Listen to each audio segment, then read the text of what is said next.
Welcome to another episode of Let's Talk Tobago. I'm Davia Chambers, coming to you from downtown Scarborough at the rooftop of Smithfield Plaza.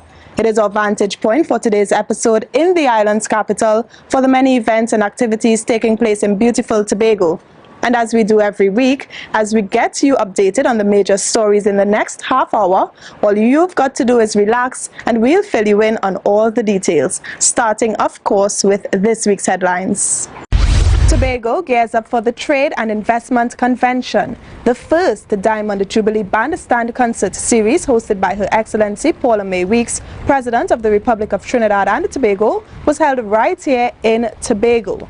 The Tobago Agribusiness Development Company, TADCO, is being innovative in finding ways to provide support to their stakeholders, and later, outgoing Chief Executive Officer Mr. Louis Lewis goes out in style. We have these stories and more when Let's Talk Tobago returns, so stay with us. Whoa, welcome to paradise. You will feel so nice in Tobago. This party island, the vibes it strong like white rum, boy. Party sweet on the road, from your reach you go know. It's bacchanal non-stop, this song go leave we and come back, boy. Party sweet on the road, from your reach you go know. Come join the Konyan band. This year's Trade and Investment Convention is taking place at the Center of Excellence, Mokoya, Trinidad, from the 25th to the 27th of August. There's a lot of preparation, but businesses and THA companies are gearing up for what will be an exciting 3-day event filled with exhibitions, business-to-business meetings, and seminars. Omidara Mills and cameraman Isaac James met up with one of the Tobago-based businesses going to the event to get their take. They also had a chat with one of the THA organizers to get the Assembly's perspective. Take a look.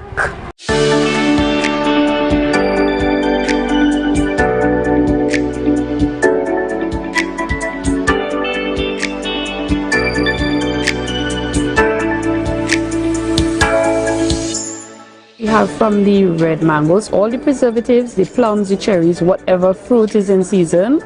We have farine, we have the sugar cake, the ginger nut cake, the caramel nut cake, the bene balls, the bene sticks. We also have the fudge, tum-tums, coconut fudge. We actually started off with the coconut fudge only. And we also have the chip, so all the indigenous sweets, we made them. This is the first time Tum-Tum's Local Confectionery has the opportunity to be a part of the TIC initiative, and we are indeed grateful. I would not be present, but my husband, who is the operations manager of this business, he will be there. We see it as an effort to market network beyond Tobago, so not only will we have the customer to business networking happening, but the business to business, and we are indeed grateful. You have the small businesses that will fall under the banner of the Business Development Unit or the Strategic Business Development Unit, which I'm a part of. So you have Osani Designs, Avian Thomas. You have Edward Jones doing the support brand, JMac Industries. You also have Shanice Prince from Tom Tom's Confectionery. So you'll have local sweets presented in a way that can go to external markets in this particular TIC. You'll also have Carlin Kennedy of Kennedy's Agro-Processing. You'll have Tobago Media Concepts, Karen Duke, as well. You'll have Savor the Isle Juices from Mr. Keston Pope. This is actually the first year that a concerted effort is being made to feature some of the entities that fall under the banner of the Tobago House of Assembly. So in that regard, we have the Tobago Agribusiness Development Company, TADCO. We also have the Tobago Performing Arts Company, TPAC. We have presentations as well from Shore Park Complex. We have the Tobago Festivals Commission. I'll also include TTAL, the Tobago Tourism Authority Limited, who are in collaboration with the Festivals Commission, as well as Tobago Information Technology Limited, which will be in the Tobago space at TIC. We have Studley Park Enterprises, and that's really key for us because Studley Park is a key asset in the Tobago space, and they have the potential to bring in direct foreign exchange into the island. I think we're looking to do it bigger and bolder. I think under the theme of Invest, Connect, Activate, Elevate, we are looking to position Tobago as not just a participant, but somebody that needs to be engaged continually. So TIC presents that platform where we can showcase the potential of Tobago and be in a position that says, let's at least start the dialogue. So that coming out of TIC, we expect to see distribution deals for TADCO, for example. They have already had partnerships with Novo Farms, and you'll see an elevation of that coming out of TIC. As well, we would look for business deals for Studley Park Enterprises. We expect to see greater engagements for Shore Park Complex in terms of the conference space, as well for the smaller entities. Because we've continued our participation in the past, we expect a continuation of business deals coming out for them. So they typically leave TIC, coming out of TIC, they have contracts to provide supplies to different retail spaces.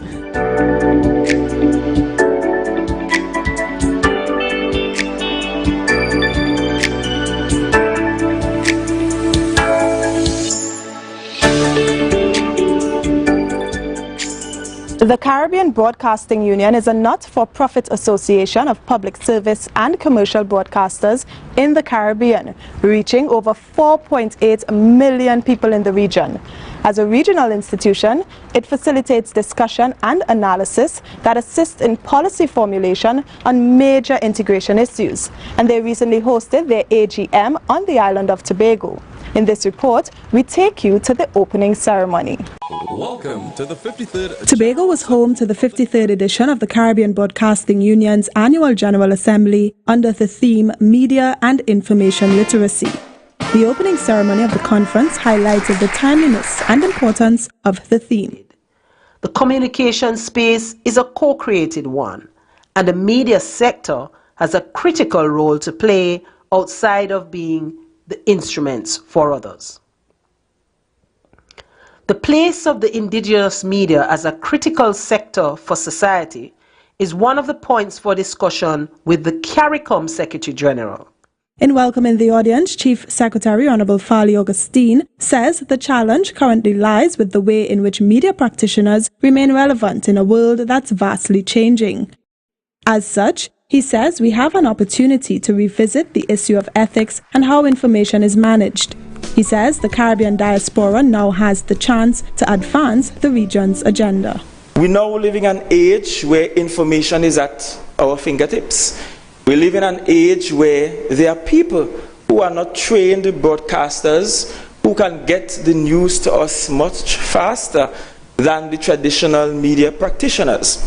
Your competition is every youth who has a Facebook, TikTok, Twitter, or Instagram account and a smartphone.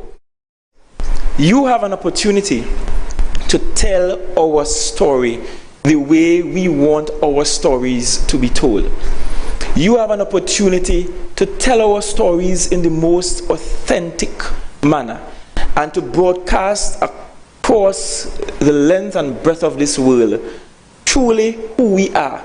What's the truth behind being a Caribbean man and a Caribbean woman? According to Prime Minister Dr. the Honorable Keith Rowley, who gave the keynote address, journalists must focus, investigate, interpret, educate, and report on the development process of the country. They must take ownership and be guardians. And given the Caribbean's history, they must be understanding and sympathetic to the realistic challenges of the fledgling development process which we experience. Most importantly, journalists must be able to do so without any government guidance or intervention. As such, they must cultivate and view their world with the so-called jeweler's eye. And receiving the President's Award for 2022 was Sally Ann Wilson in recognition of her immense contribution to the Caribbean Broadcasting Union. Prime Minister, I've been privileged to witness how important good journalism is to all of our lives. We underestimate the role that it plays at our peril. To many in power, strong, independent and accurate journalism is inconvenient, uncomfortable even. They must not deter you, At its best, it's the glue that holds our societies, our lives together. Suriname's Fritz Pengel and Barbados' Gary Allen were also inducted into the Caribbean Media Hall of Fame for their outstanding contribution to the regional media sector. The opening ceremony was hosted at the Magdalena Grand Beach and Gulf Resort in collaboration with the Tobago House of Assembly. In honor of the 60th anniversary of Trinidad and Tobago's independence, Her Excellency Paula May Weeks, ORTT, President of the Republic of Trinidad and Tobago, hosted for the first time on the island the Diamond Jubilee Bandstand Concert Series. Our camera crew was at the right place at the right time to catch this. Have a look.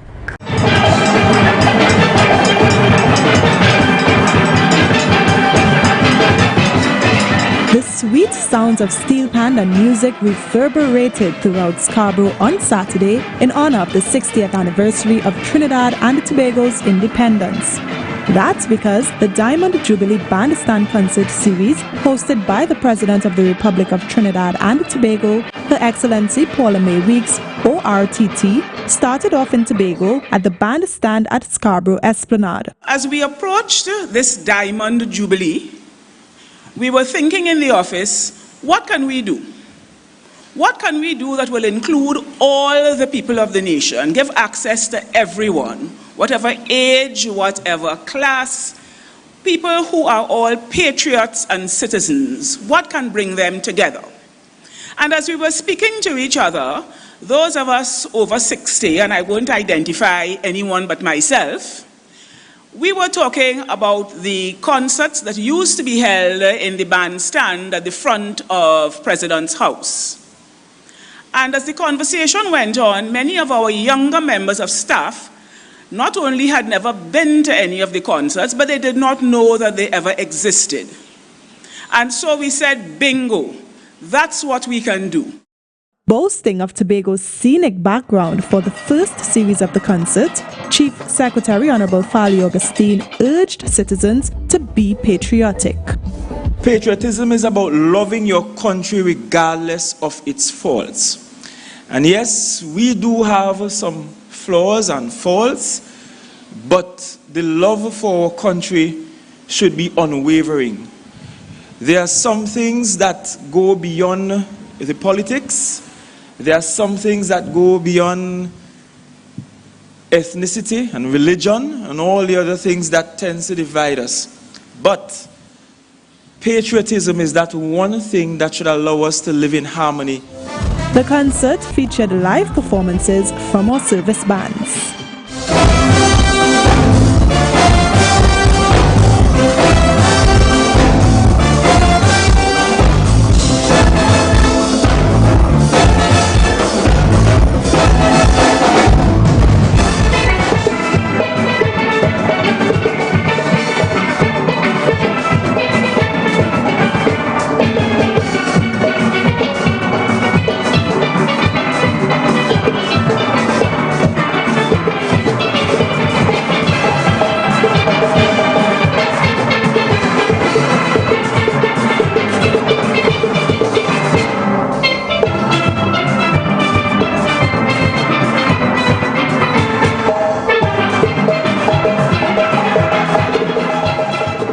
The concert series ends on September 4th, and all concerts are free to members of the public.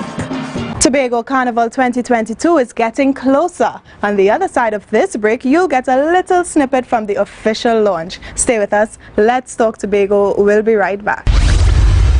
This is paradise, where the vibe's so nice. Say whoa, say whoa. Welcome to paradise. You will feel so nice in Tobago.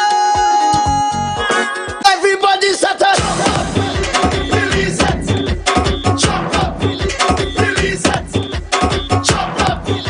Release it. Chop up. Release it. Ritual, revelry, release, as traditional meets contemporary. It is time for centering, as it were, to affirm our magnetism in the form of a unique carnival expression. It is indeed our time to center ourselves and declare our identifiably Tobagonian stamp on the global calendar of festival events. The October Carnival festivities will reveal hidden treasures of our cultural soul and reshape the Carnival experience as we know it. It will birth a new experience and a unique tourism product. This species of mind travel, release, breathe. The streets renew itself, release. Give praise to bread, give praise, give praise to bread, yeah, give praise. We talk about that beautiful heritage woman. She becomes more beautiful, pregnant with potential.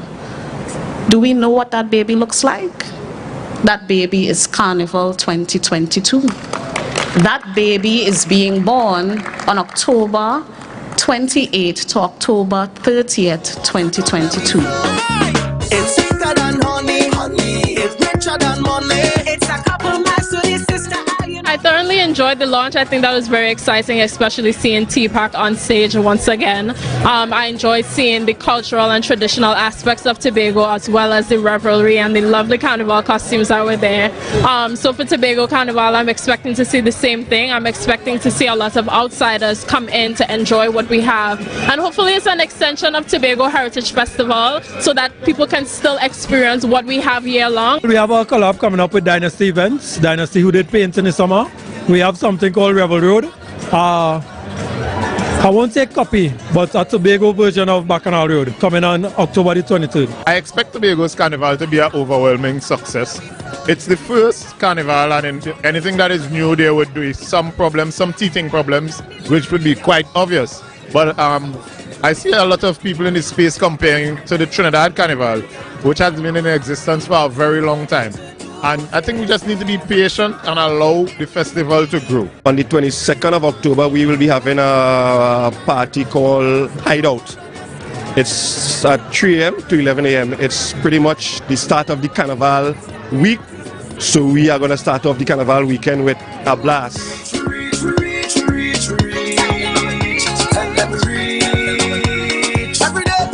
Unity is our strength in Tobago, so it's going to have to be our strength for Tobago Carnival in October too.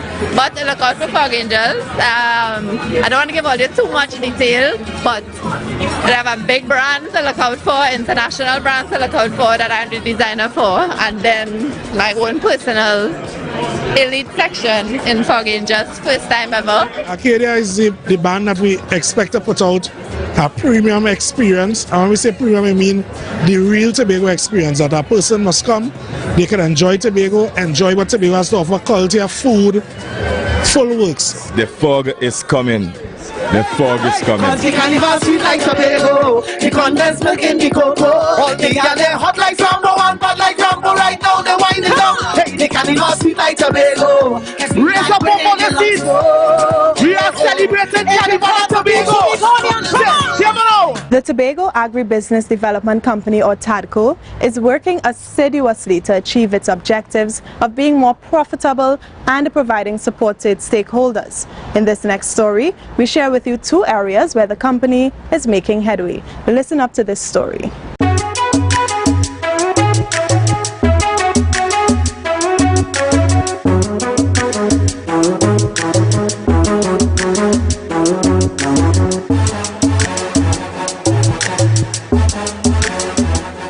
She had two types of the catch, which one for export and one for the local market.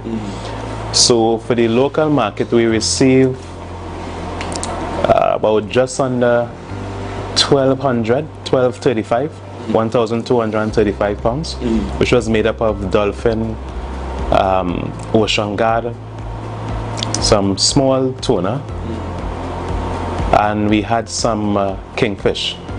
And that is all in effort to assist the local entrepreneurs, the local fish agro processors, so that they are able to make their value-added product from the fish.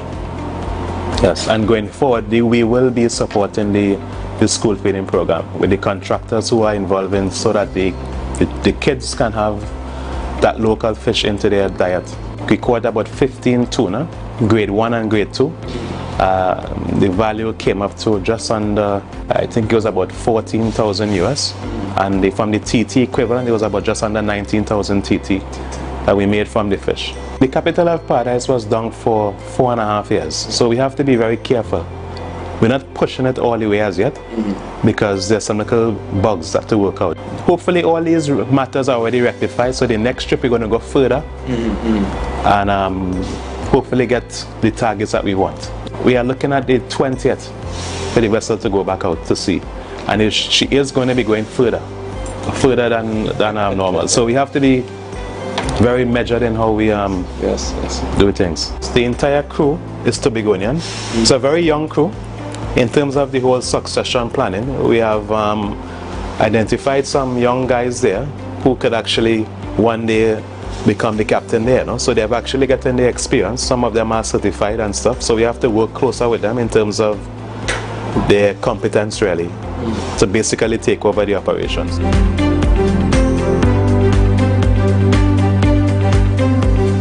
We dealt with strictly persons who were interested in cassava to supplying tadpoles, so we had about 84 participants, and for 84 persons to come out at Shore Park on that day, it was well attended. That is to show the interest that these farmers have in supplying the company with cassava. Currently, all farmers are Tobagonians. We are trying, first of all, to build that farming capacity on the island first. We are not excluding outside of Tobago, but we want to start with farmers here first.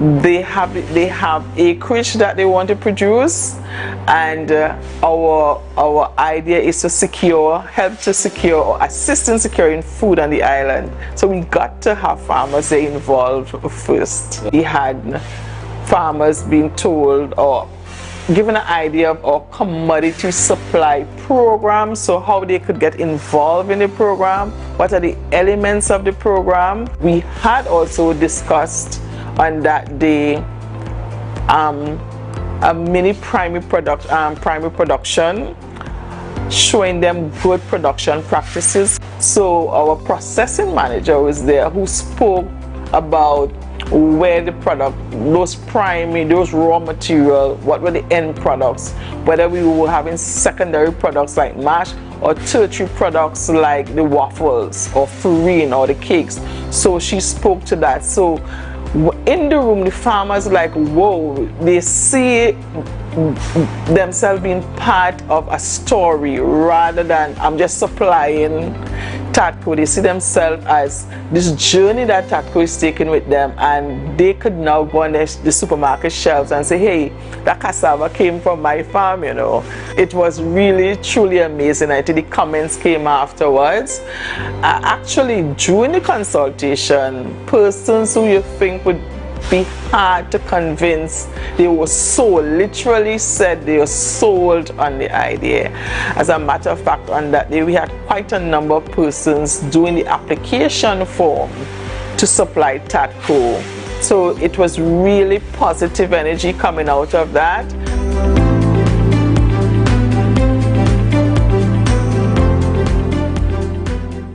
Some of Tobago's young people got behind the scenes of the production of Let's Talk Tobago as part of the Teen Media and Me Vacation Camp. Here's how they spent their time with us.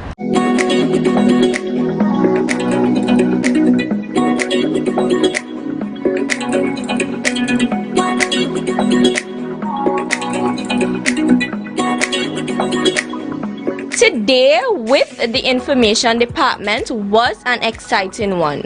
I learned with producing this Let's Talk Tobago that you don't stay in one place. Why, you may ask? It is to get different sights and views of the particular location that you are at. I enjoyed, and I definitely will want to come back. Today was very exciting. It was fun. I would definitely want to come back and experience this again.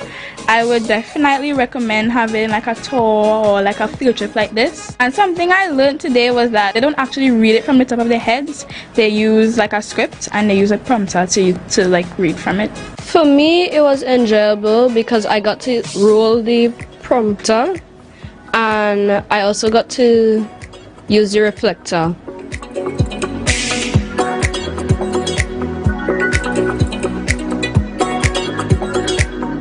So today was a very enjoyable day. They take multiple stories at different locations, so they could also give free marketing to the location that they are at, and also to change the scenery up a little bit, because we don't want to see the same thing over and over and over again.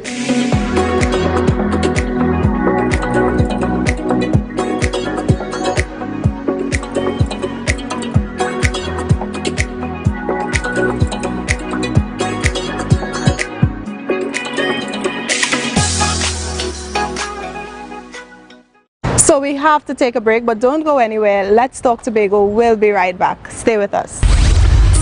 Whoa, welcome to paradise. You will feel so nice in Tobago. This party island, the vibes it strong like white rum, boy. Party sweet on the road. From your reach, you go know. It's bacchanal non-stop. This song go leave we and come back, boy. Party sweet on the road. From your reach, you go know. Come join the Onion Band. Welcome back to Let's Talk Tobago. Now, the Caribbean Broadcasting Union Awards ceremony, which celebrates media excellence across the region, was recently held on the island. But one group in particular stood out, taking home 14 awards. Have a look. The Caribbean Media Awards of the Caribbean Broadcasting Union was held recently. It was an evening to highlight the contributions of content creators, including videographers, song engineers, producers, directors, and social media content producers. Secretary of Tourism, Culture, Antiquities and Transportation Tasha Boris says she's pleased that Tobago is hosting this year's event. Tobago and its people are indeed elated to host the Caribbean Broadcasting Union's 53rd annual general meeting.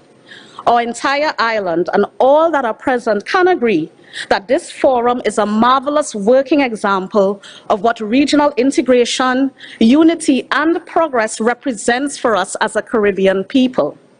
I stand before you this evening as a proud product and testament of what Caribbean societies can produce, as an embodiment of drive, passion, and a commitment towards ensuring that Tobago represents itself boldly, creatively, and uniquely on the global stage, while contributing to the Caribbean experience that we all proudly attest to as being part of this region. Speaking at the function, Mr. Gilbert Peterson, Chairman of the Telecommunications Authority of Trinidad and Tobago, TTAT, is hoping that in the coming year, 2023, apprenticeship programs can be made available to encourage broadcast engineering students. In 2020, we took the opportunity of the impending elections to also assist by putting on programs to assist the broadcast and telecommunication sector with topics such as covering an election campaign, election and the media, opinion polls and pollstering, election advertising, and code of ethical and political conduct. With our commitment to capacity building in the broadcasting sector, it's our intention to continue to do so. We hope that we are able in 2023 to give apprenticeship programs to encourage broadcast engineers, students to participate in that kind of training to assist the industry. The RJR Gleaner Communications Group walked away with the most awards in television, print, and radio categories combined. The Caribbean Media Awards formed part of the CBU's annual General Assembly held in Tobago in partnership with the Tobago House of Assembly. I'm Kian Walker-Hazel for Let's Talk Tobago. The board and the staff of the Tobago Tourism Agency Limited held an appreciation luncheon for outgoing Chief Executive Officer Mr. Louis Lewis, who for the past 5 years was tasked to pilot a company to lead the redevelopment, marketing and repositioning of the island's tourism product. Juliet James tells us more. It was a very difficult decision for me to make.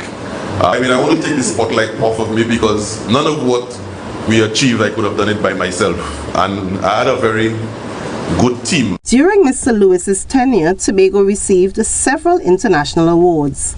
In 2020, Northeast Tobago received the UNESCO Man and the Biosphere designation.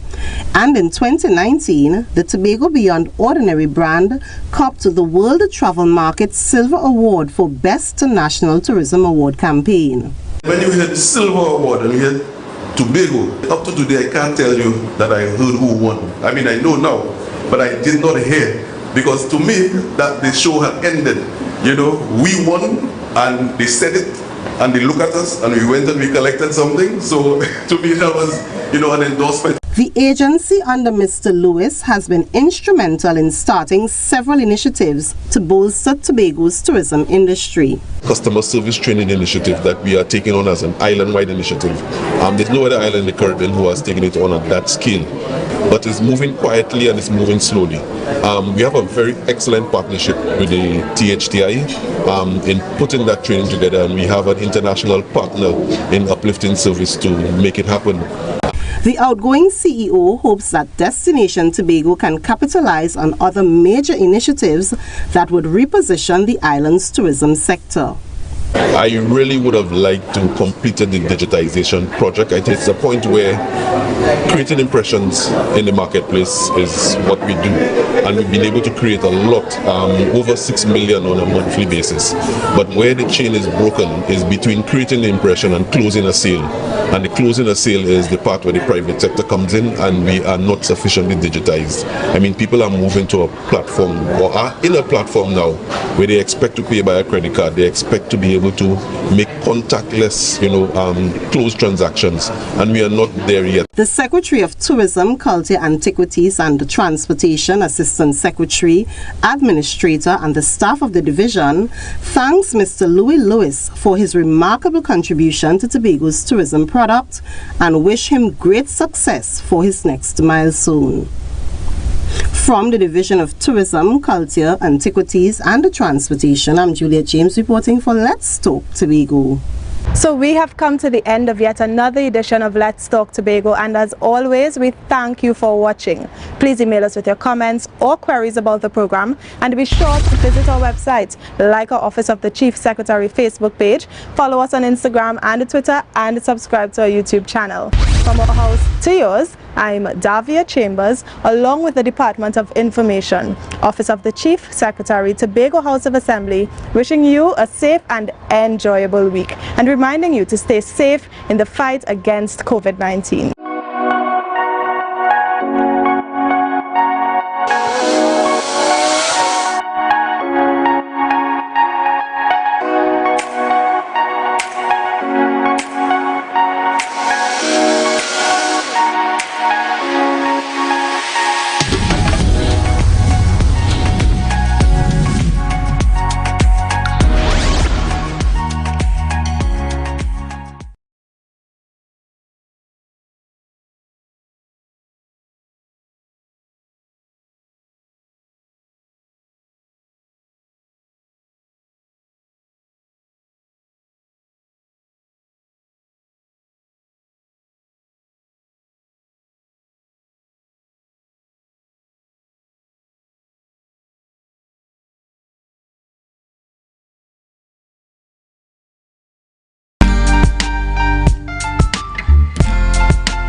Put a smile on your face when you're moving from place to place.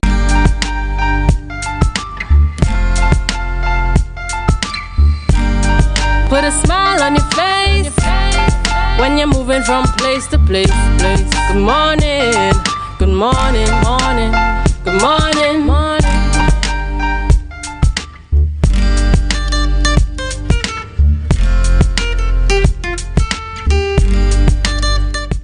Good morning, viewers. It is 7 a.m. and this is the Tobago Updates morning show coming to you here live from the Port Mall in Scarborough.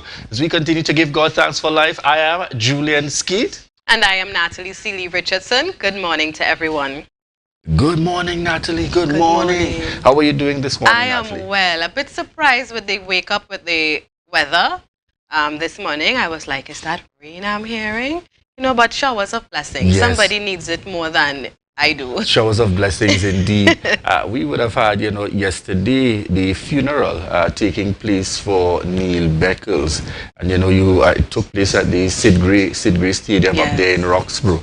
And you saw in terms of the turnout and support, a man that was indeed well-loved. Yeah. And more than that, I think the standout for many continues to be, I remember very early interactions where, in all honesty, I know that a man from the East, I had no clue that he resided in the West, in that mix and in that blend, because as I said ever so often, and I would have said jokingly to him and members of the family, you don't have a time that I have been up there for something or some event, and you have not, and I have not seen him, and I have not seen him indeed. So we continue to send out, condolences to the family of the late Neil Beckles. Indeed. And what's been happening in the Tobago space, Natalie? We always have a lot of activities. I think the build-up is for next week, Wednesday, when we celebrate our Diamond Jubilee, 60 years, of Trinidad and Tobago's independence. I also know that a lot of families like to come out representing red, white, and black. So I always look forward, in addition to a parade, which we have not had because of COVID. So I know people plan to come out in their numbers, and I love to see the colors, the families who plan. There are some families who plan, and they represent. Like there's that added excitement this year, as you rightfully said, because we have not been out, for some time. So persons are indeed looking forward to the parade this year, and we look forward to those colors coming out as well. Red, white, and black. Show your national pride. Viewers, at this point, we head on over to news in 90 seconds. Thank you, Julian and Natalie. I am Candice Jackson, and here is your news in 90 seconds for Thursday, 25th August 2022, all the way from the Bricks Hotel in Port of Spain, Trinidad. According to Chief Secretary Farley Augustine, there is no resilience in business without collaboration. He was addressing the opening ceremony at the Trade and Investment Convention at the Center of Excellence in Ocoya, Trinidad last night. Augustine called on the business sector to work together towards establishing a robust private sector by sharing knowledge and resources and partnering with each other. Meanwhile, he challenged investors to explore the creative industry as an untapped resource within society. The THA will have the most significant block at TIC this year, which includes the Study Park Quarry, TADCO, and TPAC. Meanwhile, police are attempting to identify the body of a man found floating in Swallows Bay Pigeon Point yesterday. People on the shore saw the body of a Caucasian man floating in the water. According to eyewitness accounts, a couple of men retrieved the body from the water and brought it to shore. They alerted the police, who responded immediately. However, they are unsure of his identity. Police from the Crown Point Police Station are continuing investigations. Meanwhile, anyone with any information regarding the person is asked to contact the Crown Point Police Station. And nationally, Prime Minister Dr. Keith Rowley announced that a special bonus for healthcare workers will be included in the upcoming budget. He was speaking on the political platform of the People's National Movement on Tuesday night. Dr. Rowley said the healthcare workers in the country did yeoman service during the COVID-19 pandemic, and they deserve to be appreciated. He did not want to say what the bonus would amount to, but he instructed the Minister of Finance, Calm Imbert, to formulate a special package for all healthcare workers in the upcoming budget. And that was your news in 90 seconds, and it is back to you, Julian and Natalie. Welcome back, Candice. Yes, Julian. To us live from Trinidad. Yes. Tell us about the plans. Yes. What's going to be happening over Well, as you know, we are Tobago Updates, and we are going to be everywhere as much as we can. So we are in Trinidad right now, and we'll be heading over to TIC. But for now, we are at the Bricks Hotel, and we'll be doing GMT from here. So we've got a nice lineup of people here we are going to be speaking to. But of course, when we go over to TIC a little later this morning, we'll be exploring all what Tobago has to offer to investors there. I mean, Chief Secretary Fali Augustin last night stated it's the biggest contingent that Tobago has ever taken down to TIC. So we're looking forward to see what that looks like and, you know, what the interest in Tobago is and that sort of thing. You know, Candice, I can't help but realize you're beaming and smiling a lot more now. I understand why. You're at the Bricks. You are in Trinidad. So we look forward to all the information. It's the coffee. There's just some good coffee behind me. So. and Candice comes with that natural energy anyway. Yes. Thank you so much there again. Yes. Candice connecting with us live across in Trinidad this morning. We'll also be having GMT coming to you from across on that end. Big representation happening at TIC. Yeah, and it's always good that we can have that representation. We can keep our viewers informed, you know, and they can experience it firsthand, you know, through Tobago Updates. Yes, and we've also heard news and information coming in that it would appear that we've had a robbery. Another one. Yeah, another one up in the east there. At the what's the branch? Skewers, yes. The Skewers branch located up in the east up there.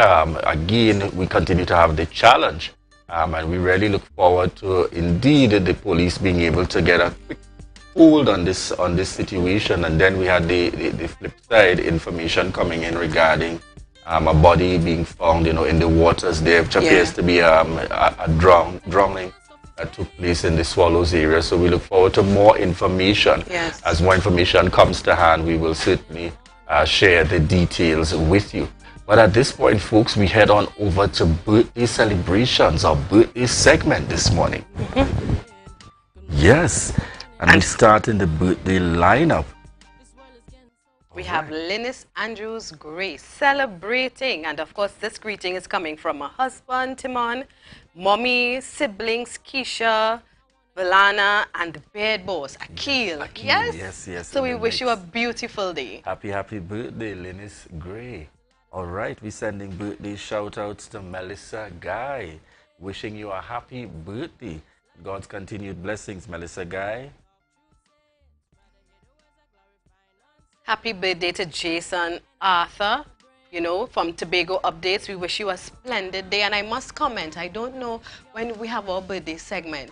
I mean, these professional headshots I see coming in, I'm like, everybody in Tobago is a model. You understand? Birthday shout yeah. To you, it's top of the line. Jason Arthur, I trust that he has recovered after homecoming, bearing in mind what Anstey placed. But let's carry on. It's a day for him to celebrate, not grieve, yeah? Celebration time today. All right. Sending birthday shout outs to my very good friend out there, out in South Trinidad, Daniel Ali. Wishing you a happy birthday, Daniel Ali, for coming from the entire family and the Tobago Updates family. And this one is interesting. We have Kellyanne and Kurt. I think that's a picture of Kellyanne. Yes, that's my cousin and Kurt, her husband, right? The Lovelaces. I'm telling you, if you're not meant for each other, you're not meant for each other. Same birthday celebration. I'm telling you. Want to send out, that's actually my big cuz, Kellyanne. Right. So Kellyanne and her husband, Kurt. Like a year or two, not very far apart. All right, want to wish her and Kurt, both Kellyanne and Kurt Lovelace, a happy birthday. Indeed. And God's continued blessings. And I know that celebration is going to go into the weekend because they also celebrate an anniversary as well. Well, yes, imagine From that. the birthday straight in. All right. And we're sending birthday shout-outs to Nadura Williams. Wishing you a happy birthday, Nadura Williams. All right. And this morning as well, yesterday, Natalie, I had a very active evening, going from one end of the island to the other. And you know, I have that photo. Can we get that photo up on screen? I would have been at the wedding ceremony yesterday of Annalisa and Michael, and a beautiful celebration that took place there. I'm waiting for that photo to come up on screen. And I really want to take the opportunity, coming from Laverne, Vern Reyes, Brother Simon, the entire family, to really wish congratulations and God's continued blessings as they start this new journey. Yesterday, August the 24th, Annalisa and Michael, and to tell you, Natalie, they enjoyed the celebrations. Right. They ensured that it was not just, you'll have your challenges in the mix, but they had fun enjoying the celebration. It's about celebrating love. Yes, and I definitely want to say congratulations. Congratulations to you both. And I look forward to the celebrations continuing. Yeah. All right. All right. So that's it on our lineup this morning. And we head straight on over to our rundown. Who do we have coming up? Who kind of viewers and listeners look forward to this morning, Natalie? Well, Julian, I see you are up with Watson Duke, Deputy Political Leader of the PDP and political leader of the PDP and Deputy Chief Secretary of the Tobago House of Assembly. All right. And this morning we'll also be chatting with Aura Gordon, and that's a brand partner and health and wellness ambassador.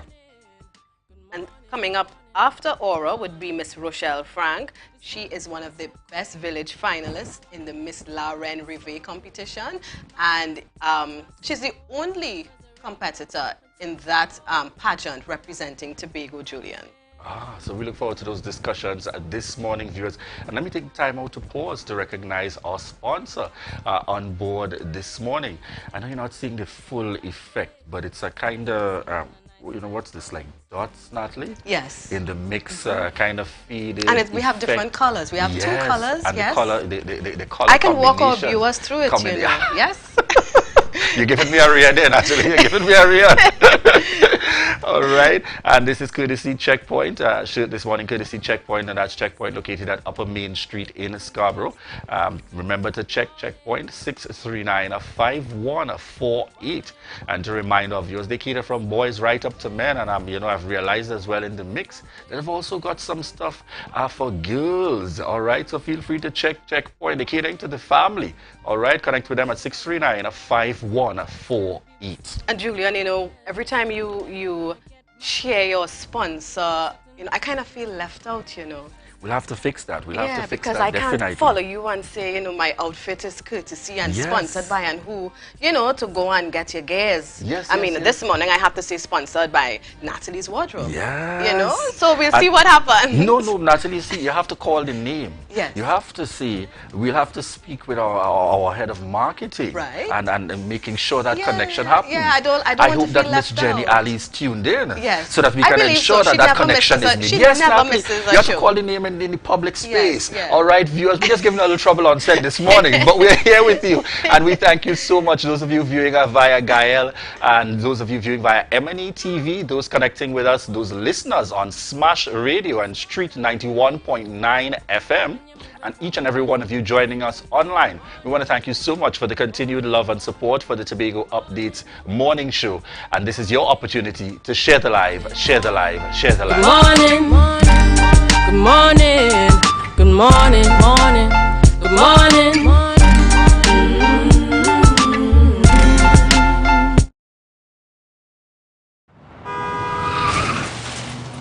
Everybody only worrying. Never ever worry, don't mind how things looking hard. I tell them never ever worry, if your life can't get damaged bad. I tell them never ever worry, what I'm saying is true. So just consider, Tatil is always right here for you. I tell them never ever worry, don't mind if life make you sad. I tell them never ever worry, if your house get flooded out real bad. I tell them never ever worry, what I'm saying is true. So just consider, Tatil is always right here for you. I tell them never ever worry, if sickness catch you off guard. I tell them never ever worry, if times fall on you real hard. I tell them never ever worry, what I'm saying is true. So just consider, Tatil will always be here for you. Never worry about a thing. Tatil, where people are people. You know what I mean. Excel Spa by Haley, where our highly trained staff are ready to deliver the top-class services in facial massages, waxing, nail enhancement and body treatment, We are ideally located at Coco Avenue, Susolands, Tobago. You can find us on Instagram, Facebook, TripAdvisor, or you can call us on 730-0149. Ex-Sales Power by Haley. Relax, renew, and rejuvenate. The Board of Directors of Lambo Credit Union Cooperative Society Limited is pleased to invite all members to attend the 75th and 76th Annual General Meeting carried for Thursday, the 25th of August, 2022. This will take place at the Tobago Food and Nutrition Cooperative Society, Canaan, Tobago, starting at 5 p.m. Members will be invited to register from 4:15 p.m. sharp. All COVID-19 protocols will be observed, and you are invited to continue wearing a mask. At Lambo Credit Union, we are always here for you. Tell us about your organization, institution, when established, organizational structure. What are your organization's cause, mission, objectives? Please provide us with your organization's website, email, or social media handle. Does your organization have a bank account with a financial institution in Tobago? If so, please provide us the name of the financial institution. What is your role within the organization? How do we contact you? In 100 words or less, please tell us a bit about your organization's good work and why a donation from team might help. If your organization is selected to receive a donation from team, how will the funds be utilized? How will the community or constituency served by your organization benefit from a team donation? How would the donation from team be publicly acknowledged or advertised? Mamai Lakai Home Services. We specialize in cleaning of carpets and rugs, mattresses, living room and dining room sets, vehicle detailing, cleaning and sanitizing of homes and commercial spaces. We also do landscaping and tree cutting, pressure and power washing, floor care, fumigating and air purifying. You can also call us for professional painting services, babysitting and adult sitting. Call us now 333-4430 at Mamai Lakai Home Services. We take cleaning to another level. MI4 Security Services Company is the most advanced security service in Tobago. Ask about our cash and transit service. It's safe, risk-free, reliable, and timely.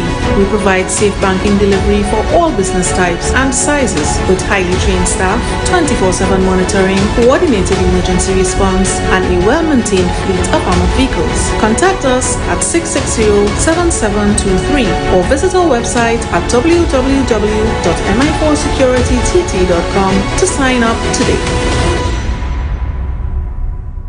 Tobago Glass Supplies has been a leading name for over 37 years in the glass and aluminum market in Tobago. We provide an extensive range of high-quality, innovative aluminum and glass products for commercial and residential use. Competitive prices with superior and professional services by committed employees who are guided by rigid quality standards. Tobago Glass Supplies specializes in the manufacture and installation of glass and aluminum products that are essential to today's homeowners and the business environment. We are engaged in marketing, sales, and installation of a variety of products. These ranges from windows and doors to necessities such as mirrors for homes and vehicles, designed and manufactured in-house or imported.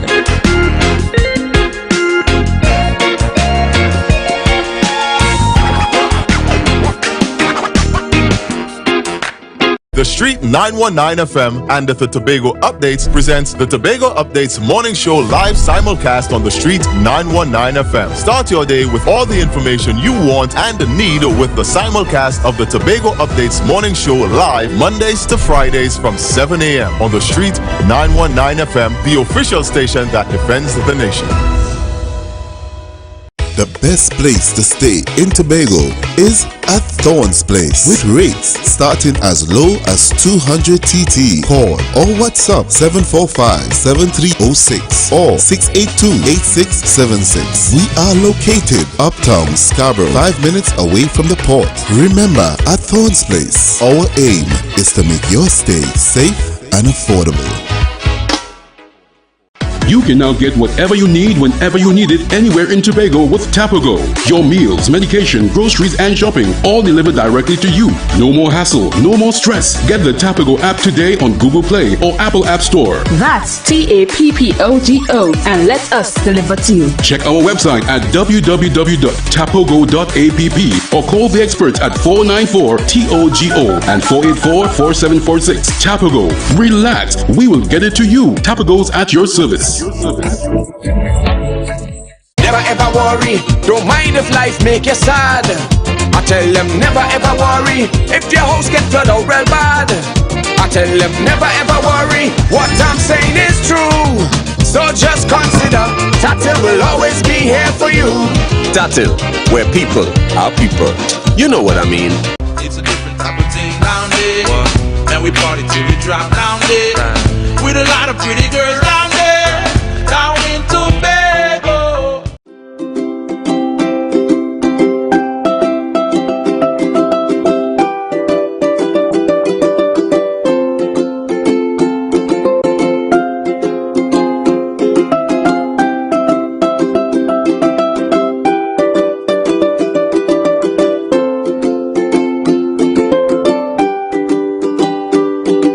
Advertise with Tobago Updates. Call 284-6597. If you have a small or large business, we can get your information in front of the masses. Reach our rapidly growing viewership on Facebook and YouTube. Promote your brand in Trinidad and the Caribbean through M&E TV Now and Gayel. Yes, we can build unique ads for your business. Call now 284-6597 and advertise with us.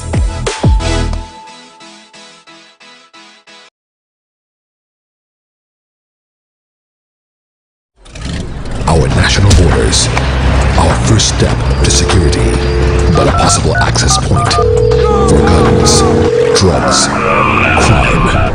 If it does not look right, do the right thing. Call Crime Stoppers anonymously.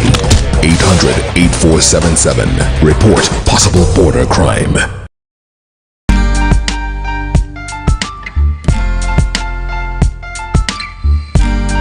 Put a smile on your face when you're moving from place to place. Good morning, good morning, morning, good morning, morning.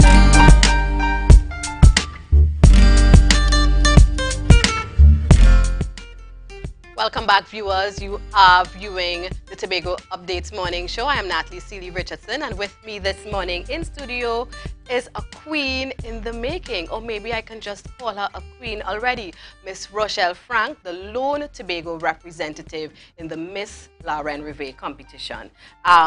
It's a competition we know associated with the Prime Minister's Best Village Trophy competition. It's one of the highlights of the competition, and it's good to know that Tobago is represented. So, Rochelle, good morning. Good morning, Natalie. How are you? I am fine. And how are you this morning? I'm fine, thank you as well. Right. It's so good to have you with us this morning. And, you know, from the get-go, what would have attracted you to be a part of this prelim leg to represent Tobago in the Miss Lauren Rivet? Well, it's actually a very funny story. I would have heard about Best Village when I was younger and even watched the Miss Lauren Rivet for a short time in terms of the gown display or when I was small. Yeah. But I never at all imagined that I would be interested in something like that. I'm not someone who is usually in the spotlight, or rather fights to be in the spotlight or like the spotlight. I do drama and theatre. Well, I do theatre, but although I'm on the stage, in terms of this competition, you have a bit more of the spotlight on you. There's a little bit more pressure as well. But as you can see, I represent the Tobago Drama Guild, and Miss and Sir would have approached me and said that they want me to be their queen for the competition. That's how it all started. And that's quite interesting because it means Miss and Sir saw something in you that maybe you didn't realize, you know, that was there. And the Tobago Drama Guild, it's interesting because that organization is no stranger to the Miss Lauren Rivet competition. In 2019, if I have my information correct, I believe that the first runner-up, that is second place, Tobagonian, right? Also coming out of the Tobago Drama Guild. Yes, that's correct. what is your preparation like, having gone through the preliminaries, being selected to represent Tobago? And again, I want to let our viewers know that Rochelle is our lone representative, you know, not to add any pressure to you, but she's carrying Tobago on her own, and I know that she will give her best. What the preparation is like, and if you can tell us what segments you are going to be competing in. Yeah, sure. So the preparation would have been, it's been going well so far. I've been working with Miss Cheryl Uzero and Tabiti in getting my talent and self-expression down packed in order that I represent Tobago well. And also the Division of Culture, Tourism and Antiquities has also been assisting us as well, making sure that everything is in order and that I represent the Tobago well as well in terms of getting me to Trinidad on the days that I need to be there for the competition. So there will be 2 legs of the competition. The first leg is the self-expression and the talent segment, which is this Saturday, the 27th of August, 2022. And the final leg, which is La Grande Affaire, would be on the 3rd of September, which is next week Saturday, right? And that would be at Sapa. And the talent and the self-expression that I mentioned before would be at Napa. Right, and that's the self-expression and talent. It's just that one segment, you are just doing one item, or is it self-expression in addition to talent? Yes, it's self-expression. That's the first one. You are on stage by yourself, where you would sell your village, your community, and by extension, in this case, Tobago. And then there's the talent segment, where you portray to the judges that you don't just have a pretty face, you know? Right. You actually have some talent, and to express is also a means to express your love for the culture and the arts. And it would be interesting to see you on stage for that talent. I mean, being a member of the Tobago Drama Guild. Yes. You mentioned it's not just about the pretty face, and I must ask you, because queen pageants, of course, have morphed over time. You know, there's this stigma still attached to it by some persons where, you know, it's just a group of women walking over a stage and they're showing off their bodies, etc.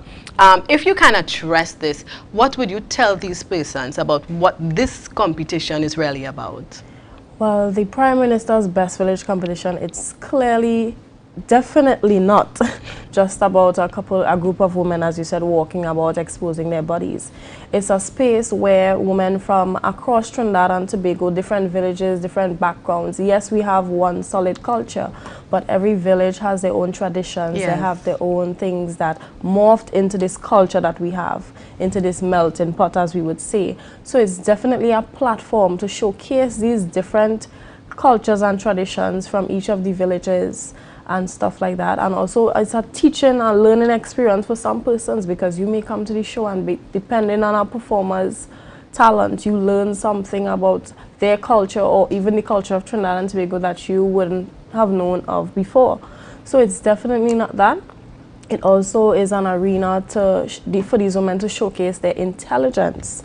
So it's not just about the culture alone. Yes, our culture is very important, but our social issues and our intelligence and our education is also important. It's also a platform for that. Because on the final night, the Grand Affair, after being portrayed, after the queens portray their gowns, there will be an onstage question segment for the top 5 queens. So that would also showcase their eloquence, their intelligence, and so on. And since being the person selected to represent Tobago, have you had any experiences so far with the other competitors, or any greet and meets you have experienced? Yes, apart from our training every Sunday since the prelims that happened in Tobago, we just came off of our retreat weekend at the Hilton Honors. It was Friday the 19th to the 21st, and that was a more intimate setting. You know, we had dinner, we lounged at the pool, apart from still having some sort of rehearsals, and that gave us a time to, you know, bond and talk about things outside of the competition and really have that community environment between ourselves. And I appreciate that you are able to share this experience with myself and our viewers, you know, especially when you're going into a competition. And I'm listening to your language. You know, you spoke about, you know, a more intimate setting, getting to know your competitors, and not just studying the competition, but I'm sure you will bond. Some of you may become lifelong friends after this. After the competition. What can Tobagonians expect from Rochelle Frank, who is going to represent Tobago? Tobagonians can expect that I, Rochelle Frank, will definitely represent my country well and my community, and I will definitely make you all proud. So do not be alarmed, do not be afraid, and come out and support. Yes, as we say, stay calm, right? We are well represented. We are in the hands of Rochelle, and we are here for you, Rochelle. You know, sometimes when you have these responsibilities, the pressure can be on. But all we ask of you is just to enjoy yourself and do the best at that moment. And the viewers, and of course our listeners, we do have those listening via radio. Rochelle is going to be the first official leg of that competition. It's this Saturday, August 27th. I believe it starts at 6 p.m. 6 p.m., yes. Correct. Right, and it is at Napa. For those of you who may be interested in knowing how you can view it, etc., I can direct you to the Facebook page of the Division of Tourism. More information and flyers are being updated there, so you can find out more about how you can support Rochelle by viewing. You know, when I saw some posts on social media, you know, I saw the commendations and people saying, yes, that's our queen, and, you know, congratulations. And those of, you went to Signal Hill. Signal Hill Yes, so I saw the very support. illustrious institution. Yes, I love my school to all. And I saw the supporters from there, and on-screen viewers, you can see the group that is going to be a part of that competition for this year. And we have to remember, you know, a lot of the activities taking place like this after COVID would have cause them to be absent. There's this extra build-up by the competitors, the organizers, even those who are going to be supporting these queens, and they are all queens in their own right. Very interesting. I don't know if any of our viewers can help me, but I was looking, I know La Reine means the queen, but I couldn't figure out what the river means. So it's a whole phrase, it's a French phrase, La Reine Rêvée, all hail the queen. Right, so there I am learning from Rochelle this morning, all hail the queen. And I must say, we after, you know, the queen is sitting next to me. Rochelle, you mentioned your interest or coming into being in this competition. It may not have been one that you had that direct interest, but your teachers would have seen something in you. You mentioned, you know, as a child, the images you have of it. For our young viewers who may be looking on now, seeing you, hearing about your story, what would you say to them in terms of encouraging them? Right, so in the interim that I said before, I didn't have much of an interest in actually being in a spotlight like this, but seeing that I've been through the journey thus far, I would definitely encourage young persons to get more information on the program, because a lot of them may know about it but do not have the appropriate information in order to actually enter, or how they can, or if they even can. They probably might see these people on stage and think, well, you know, they can do something like that. Yes. So it's definitely there for the public, for young ones, and they are looking for young people. This is our generation. And get out there, get the information. You could even start by coming to the show so you can get familiar with that, or even watching it on live if you can't make it in person. But being in the journey, I have enjoyed it. I am enjoying it. I will continue to enjoy it. Yes. And I really think that is something that our youth of Tobago can really invest in. Well said. Tobago, Trinidad, the wider world, you have met our representative for the Miss La Reine Rêvée competition. And she's poised, she's ready, and there's nothing else I can say. Thank you so much for gracing us with your presence.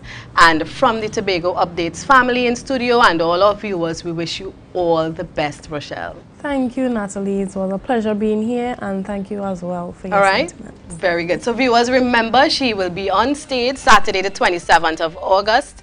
That's this Saturday, and then on September 3rd, which is the following Saturday. And we are cheering for Rochelle. When we return, we will be sitting with Aura Gordon, and we'll talk a little about breast, bras, and we'll see what she has to tell us. So viewers, now is your time. Share the live, share the live, share the live. When you're moving from place to place. Good morning, good morning, morning, good morning, morning. I want to share my love, but it's gotta be with someone who's crazy. Excel Spa by Haley, where our highly trained staff are ready to deliver the top class services in facial massages, waxing, nail enhancement and body treatment. We are ideally located at Coco Avenue, Susolines, Tobago. You can find us on Instagram, Facebook, TripAdvisor, or you can call us on 730-0149. Ex-sales power Haley. Relax, renew, and rejuvenate. The Board of Directors of Lambo Credit Union Cooperative Society Limited is pleased to invite all members to attend the 75th and 76th Annual General Meeting carried for Thursday, the 25th of August, 2022. This will take place at the Tobago Food and Nutrition Cooperative Society, Canaan, Tobago, starting at 5 p.m. Members will be invited to register from 4:15 p.m. sharp. All COVID-19 protocols will be observed, and you are invited to continue wearing a mask. At Lambo Credit Union, we are always here for you. Tell us about your organization, institution, when established, organizational structure.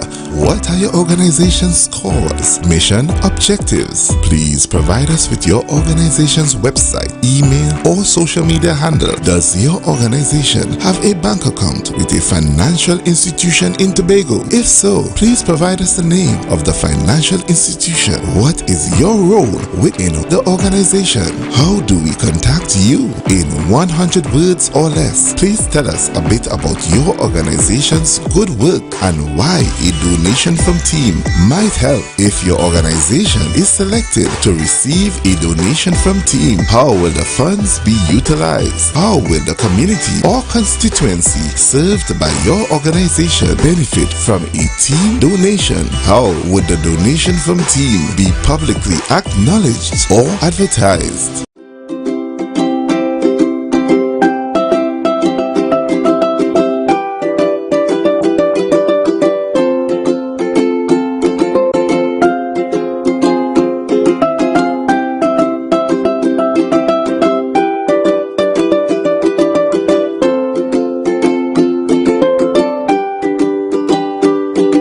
Advertise with Tobago Updates. Call 284-6597. If you have a small or large business, we can get your information in front of the masses. Reach our rapidly growing viewership on Facebook and YouTube. Promote your brand in Trinidad and the Caribbean through M&E TV Now and Gayel. Yes, we can build unique ads for your business. Call now 284-6597 and advertise with us.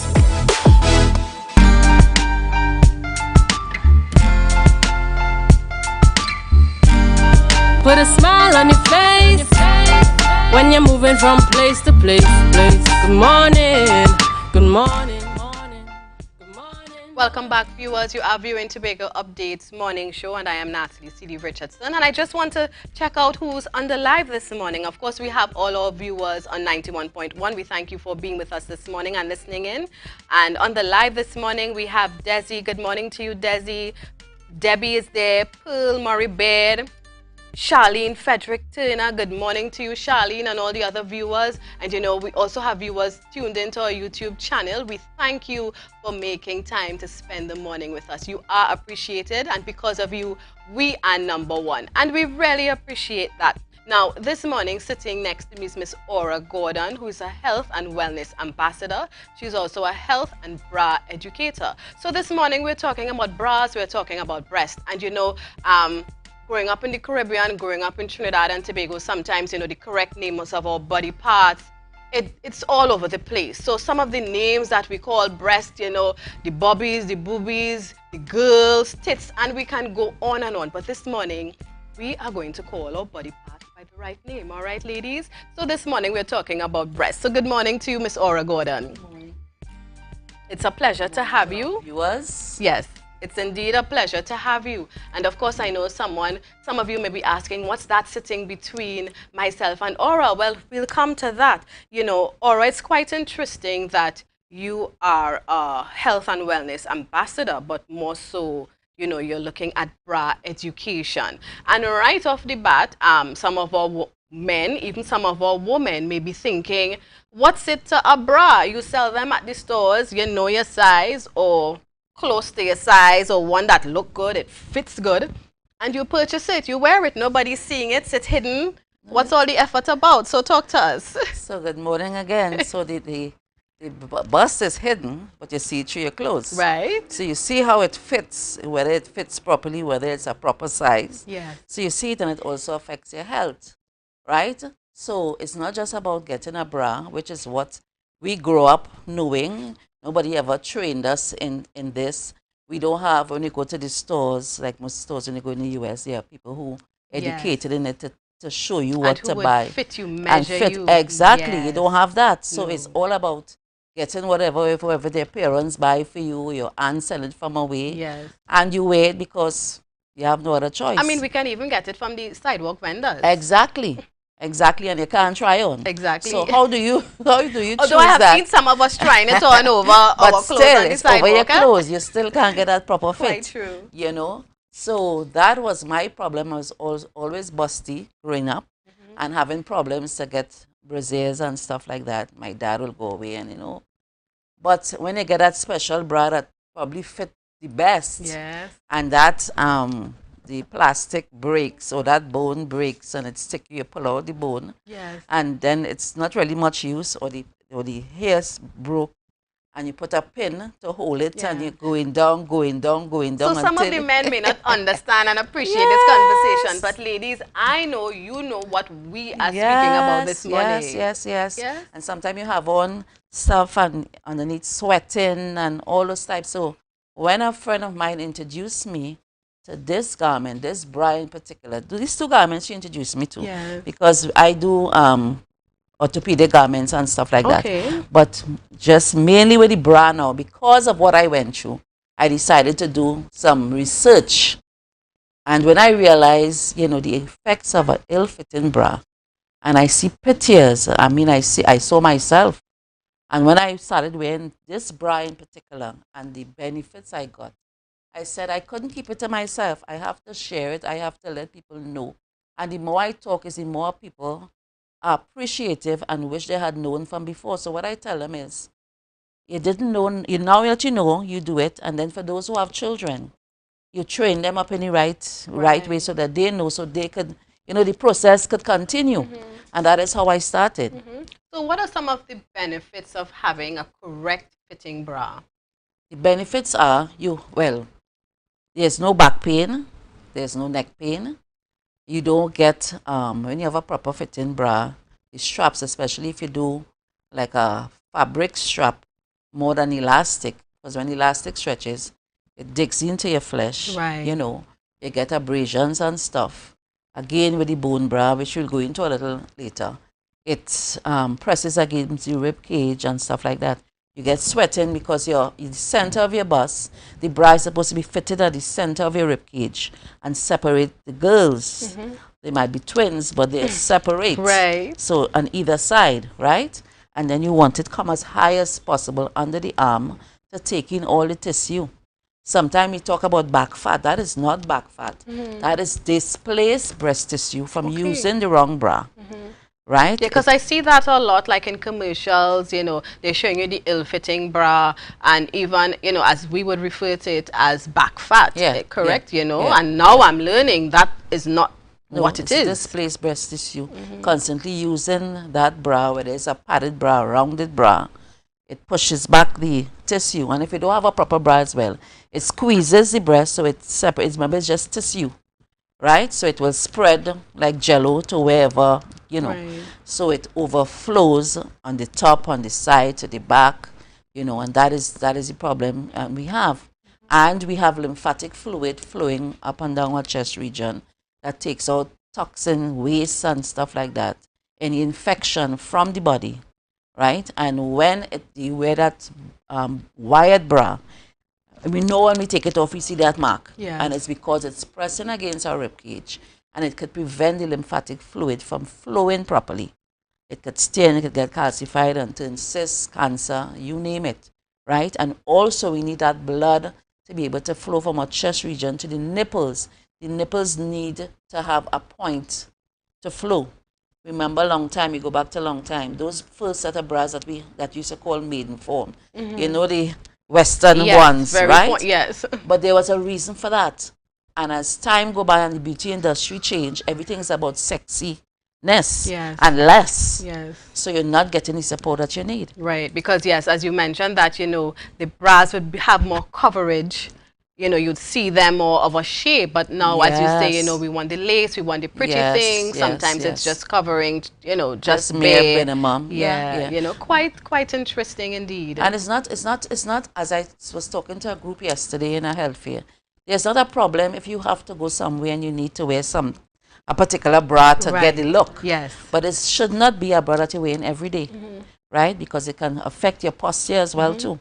Right? Some people are bended, some people have heavy busted, and sometimes they have to go and do surgery and all that type of thing. But there are things, and people feel that in order for you to be lifted or get a proper fit in a bra, there must be a bone. It doesn't have to have a bone. And it's interesting, all of this can come from an ill-fitting or a correct fitting bra. And as I mentioned earlier, many of us as women, those of us who may not have been exposed like you are, we focus more on what people can see. Yes. So, a bra is supposed to do something. It may not have the best fit, and sometimes, I hear women say they have on a bright and comfortable, they're feeling the strap, and at the workplace, they're wearing that. And I guess that's why, one of the first things women do when they get home is even before they take out the outer clothes, the hand slips in, and they get that bra off, and they say freedom. Yes, So it's quite interesting. But my next question, can you wear a correct fitting bra incorrectly? And I'm asking it in terms of, so it may have the right fit, etc., but maybe we don't adjust the straps well, because women who are heavily endowed, sometimes I would see, and you see them, the breast is very close to the waist, and sometimes there's this urge in me, like, can I just adjust those straps and pull those girls up for you, like the me, breast up, like me, Yeah, especially I'm in this thing now, I am just going crazy. I'm just sitting and just watching. Why this lady breast so low? Why, Right. And that's your expert area, so I can imagine. So, we wear our bust too low. Our bust anatomically is between your second and your seventh rib. Okay. That is where it's supposed to be lifted. And when it's lifted at that level, you don't get tenderness around that monthly time. For the person who have nursing, that leaking, you don't get that leaking when you wear your bust. Your bust is not supposed to be resting on your stomach at all. And that's why you get sweating too and all that type of thing. But sometimes if I'm going to stand now and go into the bra, right? This bra was scientifically done for women at first who was going to space, right? Okay. But it's scientifically made by Dr. Lionel Kelly, and this is how you put on the bra. You unhook it from here, and you pull down the cup, right? You put on, you lean forward, you hook to the back, or if you hook in the front and you turn around, you put it on. You get your level properly lifted, and then you push your hands in. You lean forward and you push your hands in and pull all the tissue as far back in the back. Bring it in that triangle. This is a suspension triangle, right? Underneath, at the sides, at the top. Everything should fit in this triangle, right? Again, fitted in the chest, separating the girls, right? When you do that now, it's a 7-in-1 bra. So if you want to maximize, so for the small busted person, you roll this band, this is a suspension band, straight down as far as it can go. So everything would go in the cup. Okay. Right? If you want to minimize, you use this and you lift it. Or you can, if you have heavy, plenty girls, you roll it in this band. So it looks smaller. Right. Right? For the person who, I did minimize, I did maximize, equalize, big and small bust.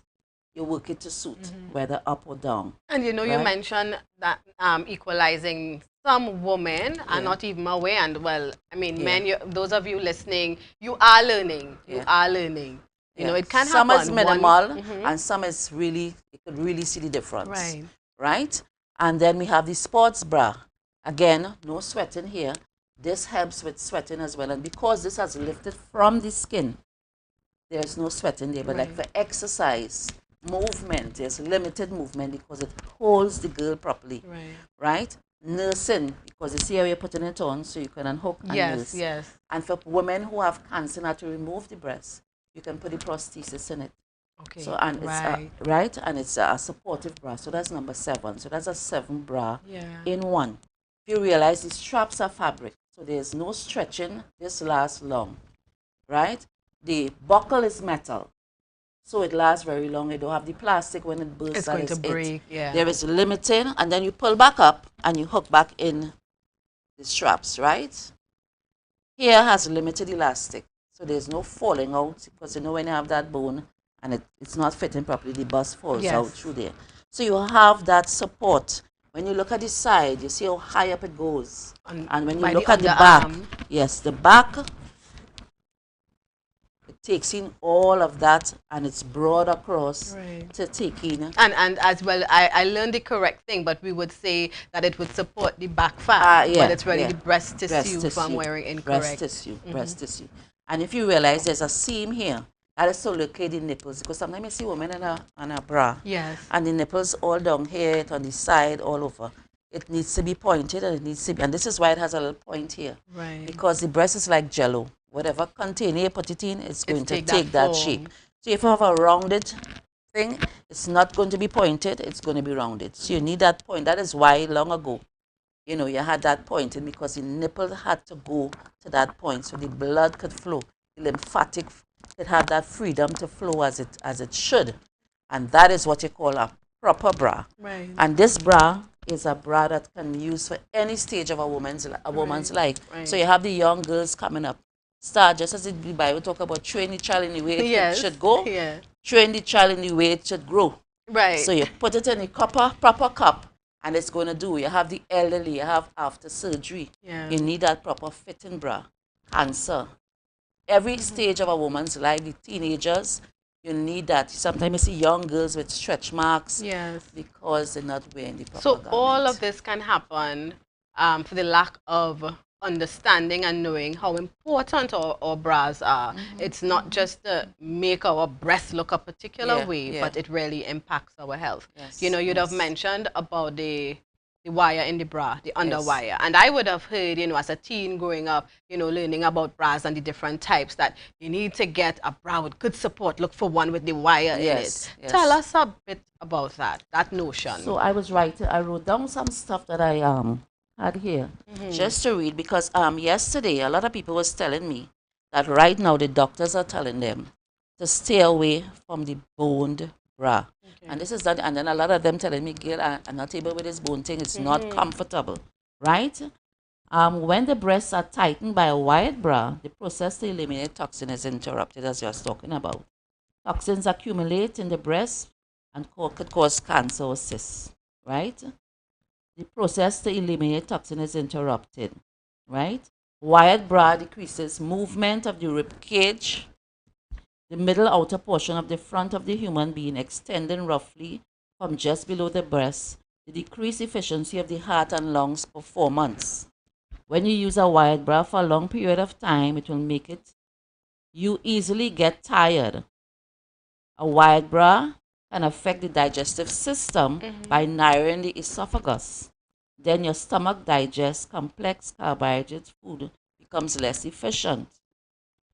The idea, because it will hurt the center of your chest, that would be harmful to the heart and blood circulation flow. Right. So there's a few of them, but these are some of the important facts of using the wired bra, because it presses against the rib cage. Right. And viewers, you don't have to take Aura's word for it. You know, do your own research. Yes. Right, and find out, because it's about protecting ourselves. It's about understanding what can work in our best interest. I mean, women, you are the fabric of the family. You know, you are the caretaker. You are always providing and taking care of somebody. So we need to take care of ourselves as well, in order so that we can be, you know, effective, efficient in supporting our families as well. So don't take it so lightly. The next time you have to go bra shopping, right? Think about the knowledge you would have gained, and again, do your own research. Don't just take it for granted that what is being said here, that is it.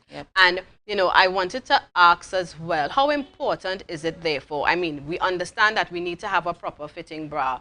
Many of our stores who sell bras don't provide that fitting service. I would have seen vendors on their own advertising such services. Yeah. How important is it for us as women to at least have that fitting or that measurement rather done so we know what's our correct size? It's very important to have it done, right? You go to someone who does bra fitting, you get measured, so you know your size, right? Now, some bras measure differently.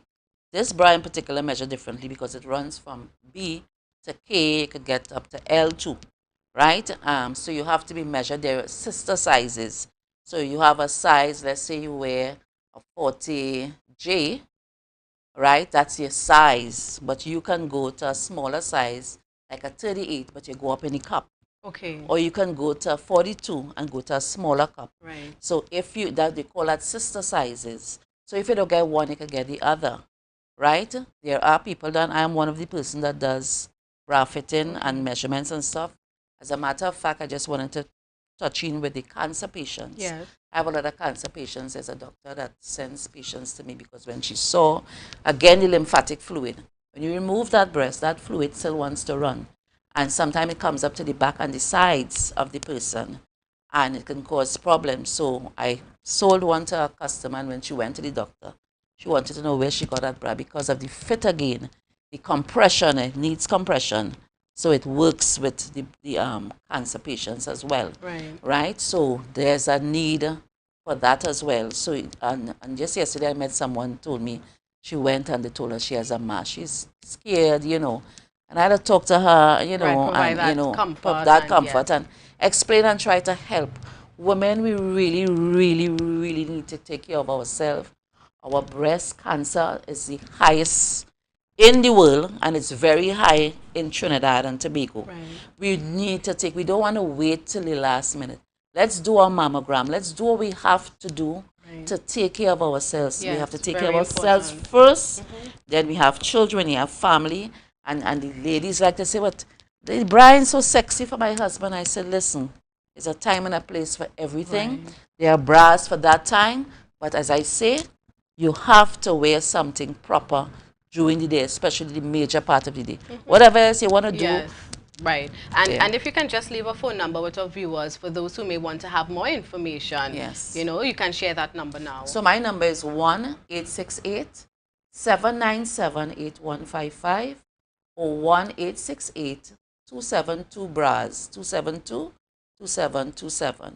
And you can find me on Facebook on Slimtastic #4. You will see all the interviews, everything about the different garments and everything like that. And more information, you call me. Those two numbers are WhatsApp. So, you know, you can call and find out whatever And gentlemen, encourage the ladies, the women in your lives to also take care of themselves, you know. Those of you who listened in would have learned a great deal, I trust. And, you know, bring it up. Maybe your wife or girlfriend, mommy didn't hear this interview. Send it to them. Let them too become exposed and educated, and encourage them. We all need our women to be healthy. Yes, and by extension, the family also will benefit from that. So thank you so much, Aura, You're welcome. for Is spending there time. space for just 1 minute? Sure, go Okay, ahead. so I have this vest, and I wanted to bring it about.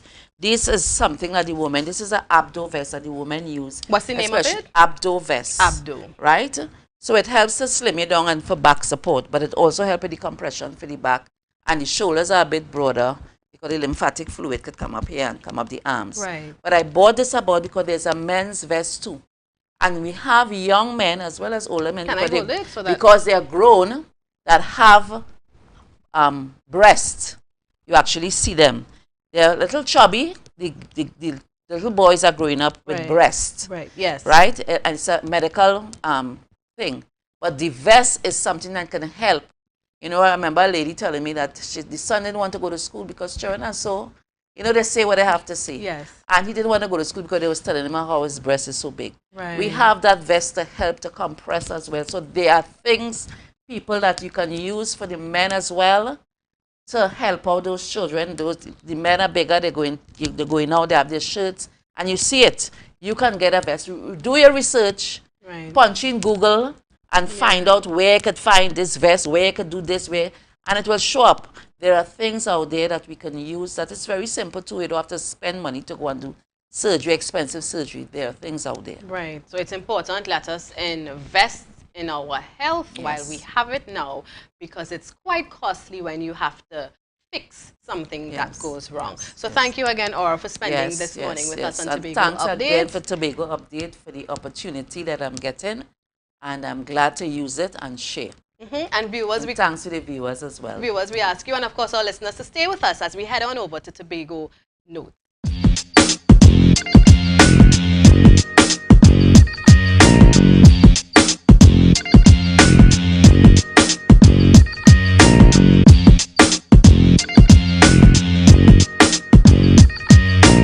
Everybody set up. Release it. Chop up. Release it. Chop up. Release it. Chop up. Release it. Ritual, revelry, release. Tobago's Carnival 2022 has been launched, and it promises to be electrifying as traditional meets contemporary. It is time for centering, as it were, to affirm our magnetism in the form of a unique carnival expression. It is indeed our time to center ourselves and declare our identifiably Tobagonian stamp on the global calendar of festival events. The October Carnival festivities will reveal hidden treasures of our cultural soul and reshape the carnival experience as we know it. It will birth a new experience and a unique tourism product. Receive of mind gather. Release. Breathe. The streets renew itself. Release.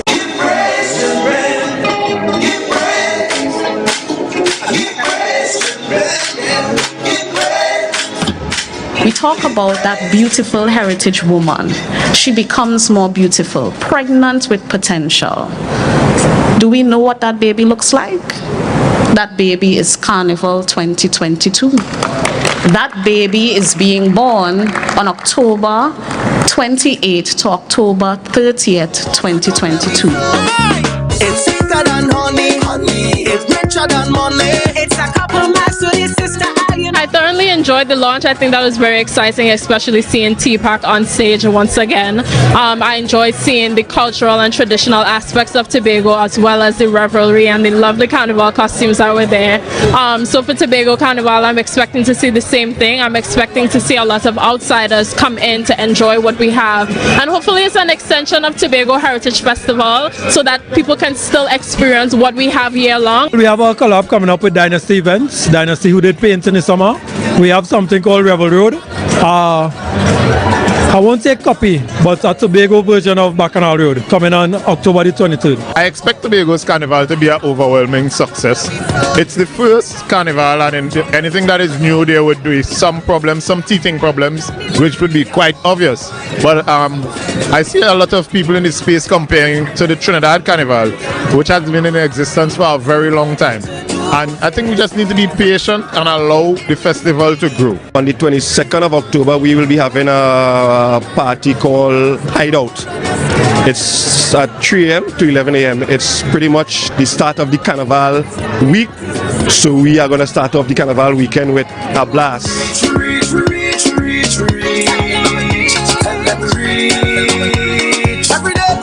Unity is our strength in Tobago, so it's going to have to be our strength for Tobago Carnival in October too. But look out for Fog Angels. I don't want to give all you too much detail, but we have a big brand to look out for, international brand to look out for that I'm the designer for, and then my own personal elite section in Fog Angels, first time ever. Arcadia is the band that we expect to put out a premium experience, and when we say premium, I mean the real Tobago experience, that a person must come, they can enjoy Tobago, enjoy what Tobago has to offer, quality of food, full works. The fog is coming. The fog is coming. Cause the carnival sweet like Tobago, the condensed milk in the cocoa. All the girls they hot like Sambo and bad like Rambo. Right now they winding down. Hey, the carnival sweet like Tobago. Raise up on the seats. We are celebrating carnival at Tobago. It's sweeter than honey. It's richer than That was a production of the Department of Information, Office of the Chief Secretary, Tobago House of Assembly.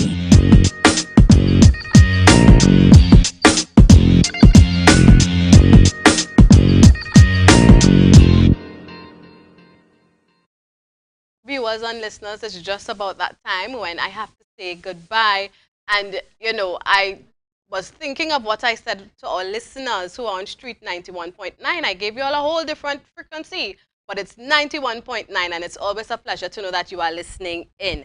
Just to piggyback on what Miss Aura was saying, I saw a viewer commented that if she does not buy bras with the wire, but if she gets one as a gift, she takes out the wire. So Miss Aura said that's not a very good thing to do as well, viewer. So take note of that, because then the bra becomes ill-fitting. It was made with the wire, and once you remove that, you change the structure of the bra. So keep that in mind.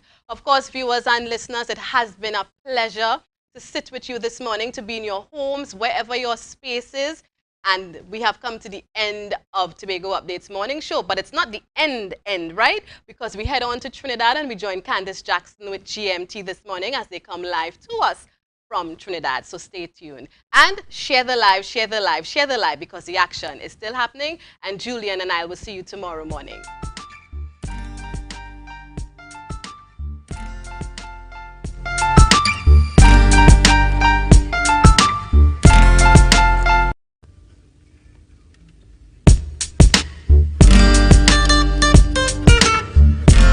I just want a microphone.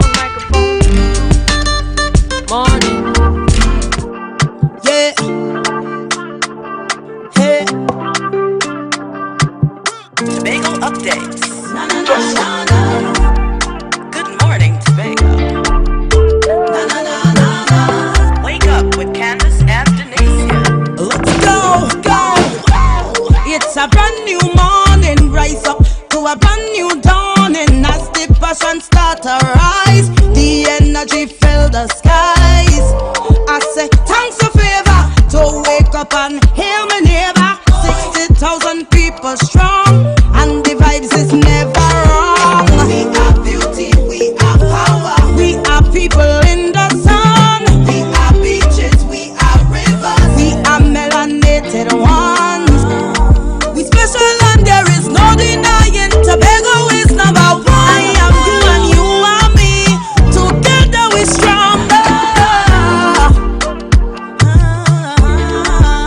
Good morning, Tobago. Good morning, Tobago. Good morning, Tobago. Tobago updates. Current affairs in Tobago, Trinidad, and the region. Conversations complement your morning routine. And let's get started with the news in 90 seconds. According to Secretary Farley Augustine, there is resilience in business collaboration. He was addressing the opening ceremony at the Trade and Investment Convention at the Center of Excellence in Macoya last night. Augustine called on the business sector to work towards establishing a robust private sector by sharing knowledge and partnering with each other. Meanwhile, he challenged investors to explore the creative industry as an untapped resource within society. The THC, the most significant block of TIC this year, include the Study Park Quarry, TADCO, and TPAC.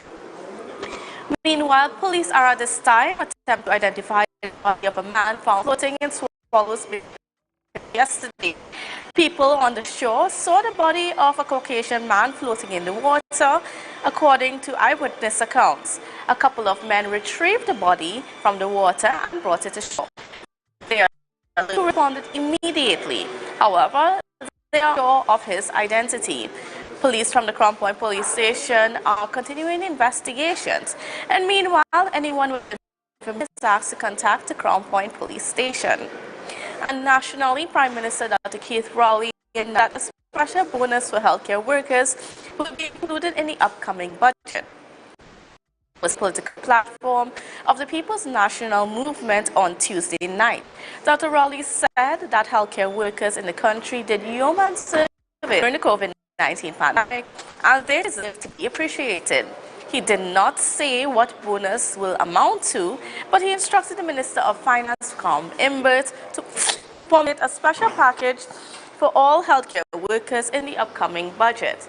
And that was the news in 90 seconds. And now, I know from the comments of Dr. Rowley Tuesday night, there was this notion, there was this news circulating that the budget on September 2nd. However, that is not true. The Parliament does not reopen until the 12th of September. But anyways, actually, it's going to be in September. It's probably a little later in September when we have that official. We'll let you know. But in the meantime, we're going to go towards a break.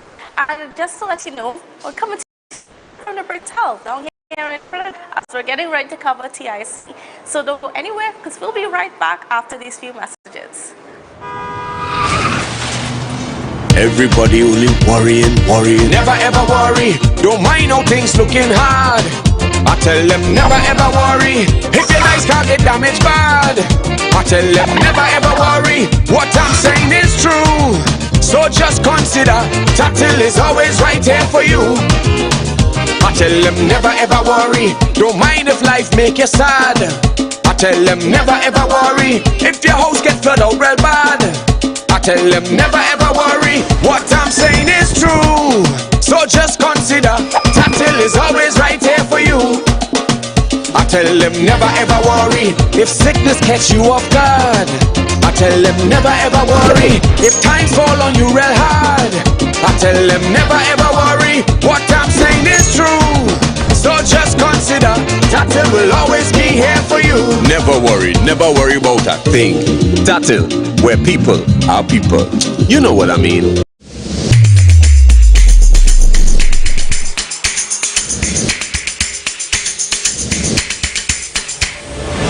Good morning. Put a smile on your... Are you looking for that all-in-one shopping experience? Then look no more. Visit Lamb's Best Mart for your grocery items, fruits and vegetables, drinks, home items, stationery, gift items, hampers, shopping gift cards, toiletries, small hardware items, and much more. We provide order and pickup service, even delivery to your door. We are your friendly community supermarket. Check us out today at Lamb's Best Mart, located at 22 Daniel Trace Canby, or visit us on social media at Lamb's Best Mart.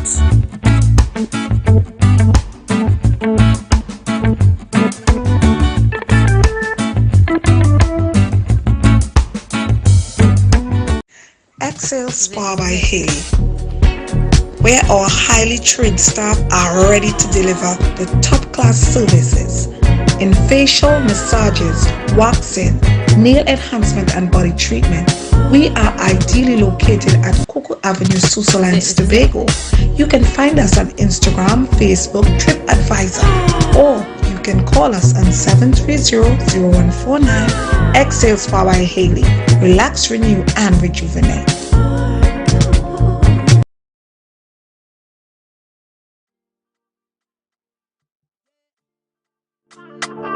Hey, Tobago updates. Good morning, Tobago. Wake up with Candace. All right, and welcome back to Good Morning Tobago. And of course, we are here at the Bricks Hotel in Port of Spain in Trinidad because, of course, we are here to talk about TIC, the Trade and Investment Convention that's happening this morning. We had the opening ceremony last night, and to speak to us a little bit more about, some of Tobago's representation at TIC, because of course we have the largest contingent from Tobago this year at TIC, and part of that contingent is TADCO, the Tobago Agribusiness and Development Company. And to speak to us a little bit on TADCO, we have the Business Development Unit, part of TADCO, in the form of Kristen Solandi. Good morning and welcome. Good morning, Trinidad. How are you guys? Great. So, all right. So, tell me, how are you guys feeling and getting prepared for TIC this morning? Well, the team came down to Trinidad yesterday, and we were at the Center of Excellence setting up so that we can have a wonderful showing this morning. We left there around 9 p.m. last night, and we're ready to serve our Trinidad contingent, our Trinidad population and beyond. So we're here and we're ready. So what kind of an exhibition are we looking out for today? So basically we have a display of about 8 of our line of products. So we would be also giving samples to persons so that they can taste our cassava fruit cake. They'll get samples of our farine, dashing cereal. So really we're promoting our healthy eco-national brand. So that's what people can expect to see. And on Saturday we'll be transacting sales. So we're really going to be there to answer any questions about the product and basically give information to get people's awareness out there, to get the brand awareness out there. All right, and we know that one of the reasons why you guys are at TIC is, of course, to get investment, because we need better investment, and I mean, without investment, that we can't grow the sector. And earlier this week, you guys were on with us, talking to us a little bit about, you know, some of the ways that you all want to grow. Now, since you've been here, have you been able to speak to anybody, even while you guys were setting up? Well, has there been any interest in TADCO? Right, so while we were setting up, we did speak to a couple persons. We spoke to Novo, we spoke to other persons who were very interested in our products. But today is the day that we will really be engaging more in conversations with persons interested. And you know, our real mandate is to contribute towards reducing our import bill. So that's what we're here to do, to push our brand and, you know, have our population eat healthy stuff. Yes, of course, because healthy living right now, it is a thing, and we, especially with the rising wheat prices outside of Trinidad and Tobago, now we need to look at alternative sources of flour, and it means that change in the way that we view food, we eat food, we think about food. So tell me a little bit about, you know, like, so a lot of times when people think that we're going to these conventions, these expos, they think we're just there to set up a booth. Right. But the truth is you're there to actually meet with people. You have already meetings and stuff set. So I just want to explain a little bit about that process. Okay, so while we're here, we intend to, you know, engage distributors. These distributors are very instrumental in getting us access to markets beyond Tobago. So we have a couple meetings lined up with distributors. And we also have some meetings lined up with some investors. So, as I said, you all will be here at the TIC convention, so you all will see more there in the action. Yes. All right, great. And then how is the management team feeling? Like, are they excited? We are excited, yes. We are very passionate about our products. They are products that we actually use in our own households. So it's something that we, you know, it's our project, it's our baby, it's something we're proud of, it's our Tobago brand. So yes, we're excited, we're energized, and we're ready. All right, so today is something to look forward to, and I know, Kristen, you only have a few minutes with us because you've got to run. But viewers, don't worry, we'll be hearing more from TADCO. We'll be showing you more of TADCO later on today. So yeah, something for you to look forward to stay connected with our pages. Yes, and I'd just like the viewers to visit us on our webpage. It's tadco.tt, and you can follow us for live updates on our Instagram page, which is TADCO Limited, and on Facebook, Tobago Agribusiness Development Company Limited. All right. Well, I gotta let Kristen go because she's got a lot more work to go and do in terms of setting up. Okay. All right, viewers. So don't go anywhere, because when we come back, we have a lot more conversations for you. Amailakai Home Services. We specialize in cleaning of carpets and rugs, mattresses, living room and dining room sets, vehicle detailing, cleaning and sanitizing of homes and commercial spaces. We also do landscaping and tree cutting, pressure and power washing, floor care, fumigating and air purifying. You can also call us for professional painting services, babysitting and adult sitting. Call us now, 333-4430 at Mamailakai Home Services. We take cleaning to another level. MI4 Security Services Company is the most advanced security service in Tobago. Ask about our cash and transit service. It's safe, risk-free, reliable, and timely. We provide safe banking delivery for all business types and sizes with highly trained staff, 24/7 monitoring, coordinated emergency response, and a well-maintained fleet of armored vehicles. Contact us at 660-7723 or visit our website at www.mi4securitytt.com to sign up today. Tobago Glass Supplies has been a leading name for over 37 years in the glass and aluminum market in Tobago. We provide an extensive range of high-quality, innovative aluminum and glass products for commercial and residential use. Competitive prices with superior and professional services by committed employees who are guided by rigid quality standards. Tobago Glass Supplies specializes in the manufacture and installation of glass and aluminum products that are essential to today's homeowners and the business environment. We are engaged in marketing, sales, and installation of a variety of products. These ranges from windows and doors to necessities such as mirrors for homes and vehicles, designed and manufactured in-house or imported.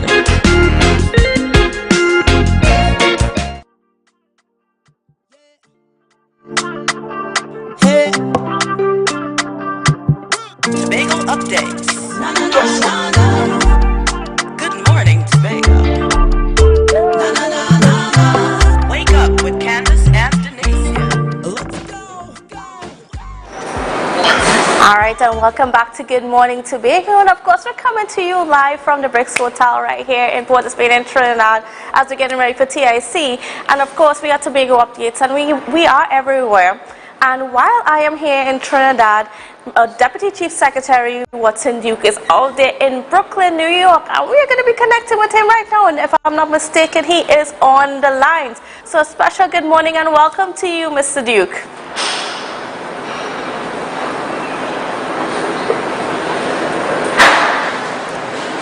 I'm not sure if I don't think I'm hearing Mr. Duke. Good morning and welcome.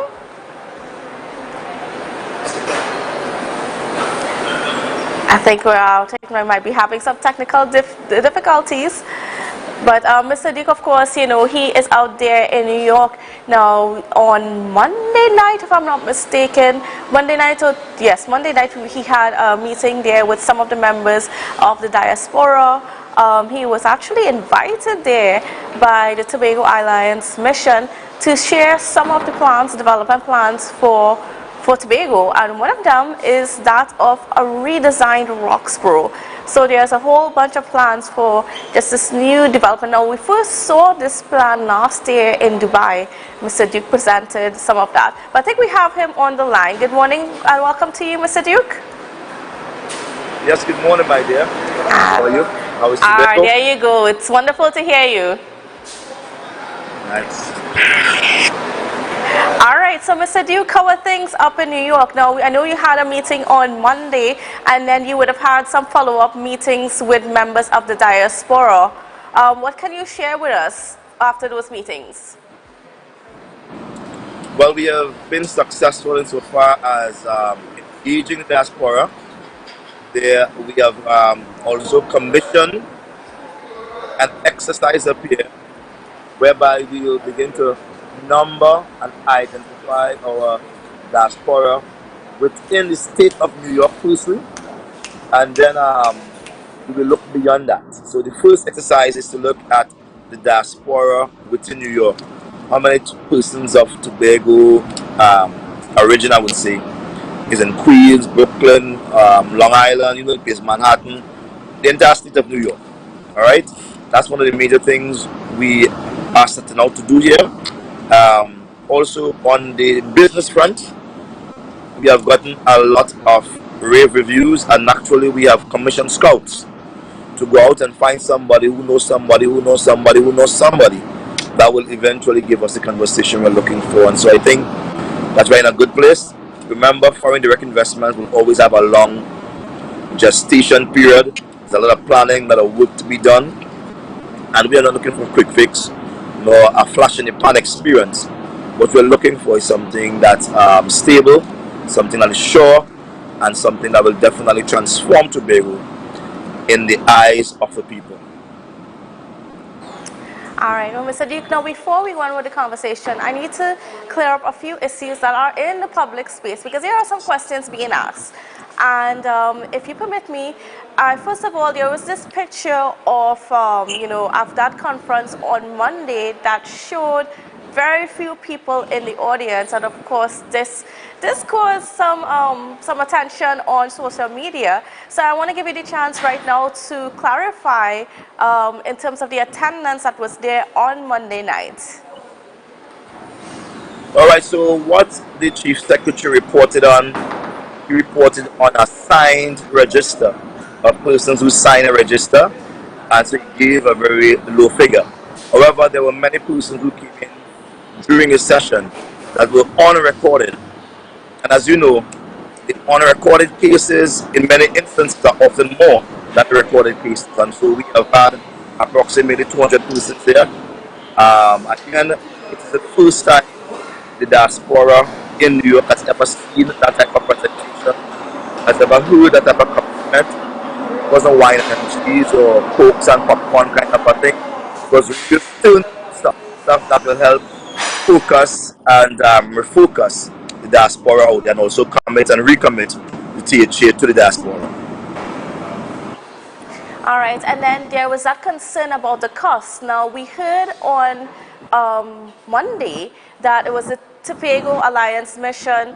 They invited you, and if I'm not mistaken, they perhaps contributed to some of the money in terms of the cost for you going up there. So, I mean, that's one of the questions that's out there. So I'm just, again, giving you a chance to clarify and to just be transparent.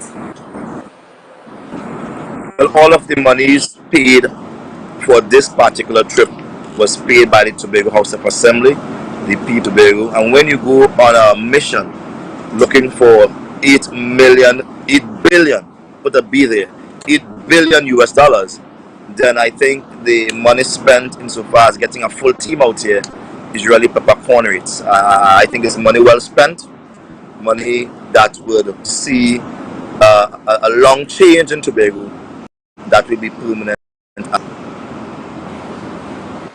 All right, and then would you be able to give me an idea of who the members of your team are that are there representing us in New York? Well, all that is of prominence right now for the people of Tobago. There is a Deputy Chief Secretary who leads a delegation, and everyone else on this team supports that mission through the Deputy Chief Secretary. Let's not engage in the trivial talk. That's what my colleagues who have been ousted from power, that's why they engage their time in. That's why they're out of power now. All right. Now, I want to get into some of the plans that you presented on Monday. And of course, this is about a redeveloped Roxborough. Now, one of the things that you said is that, we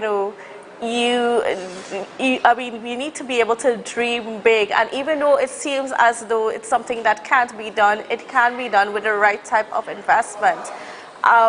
Why are you, give me an idea as to why are you thinking that big? Because we're looking at man-made islands out in the water, an airport out there, lots of grand plans, and it seems as though you were inspired by some of the things that are in Dubai. No, I think Watson Duke is a phenomenal guy. I mean, not to toot my own horn, I've always been a revolutionary in my thought. When I went to high school, Roxborough Secondary, I went to school with a shirt jack while others would have gone with their shirt in their pants. I carried a briefcase while others carried book bags. I'm always a guy who's out of the water, a bigger than life guy.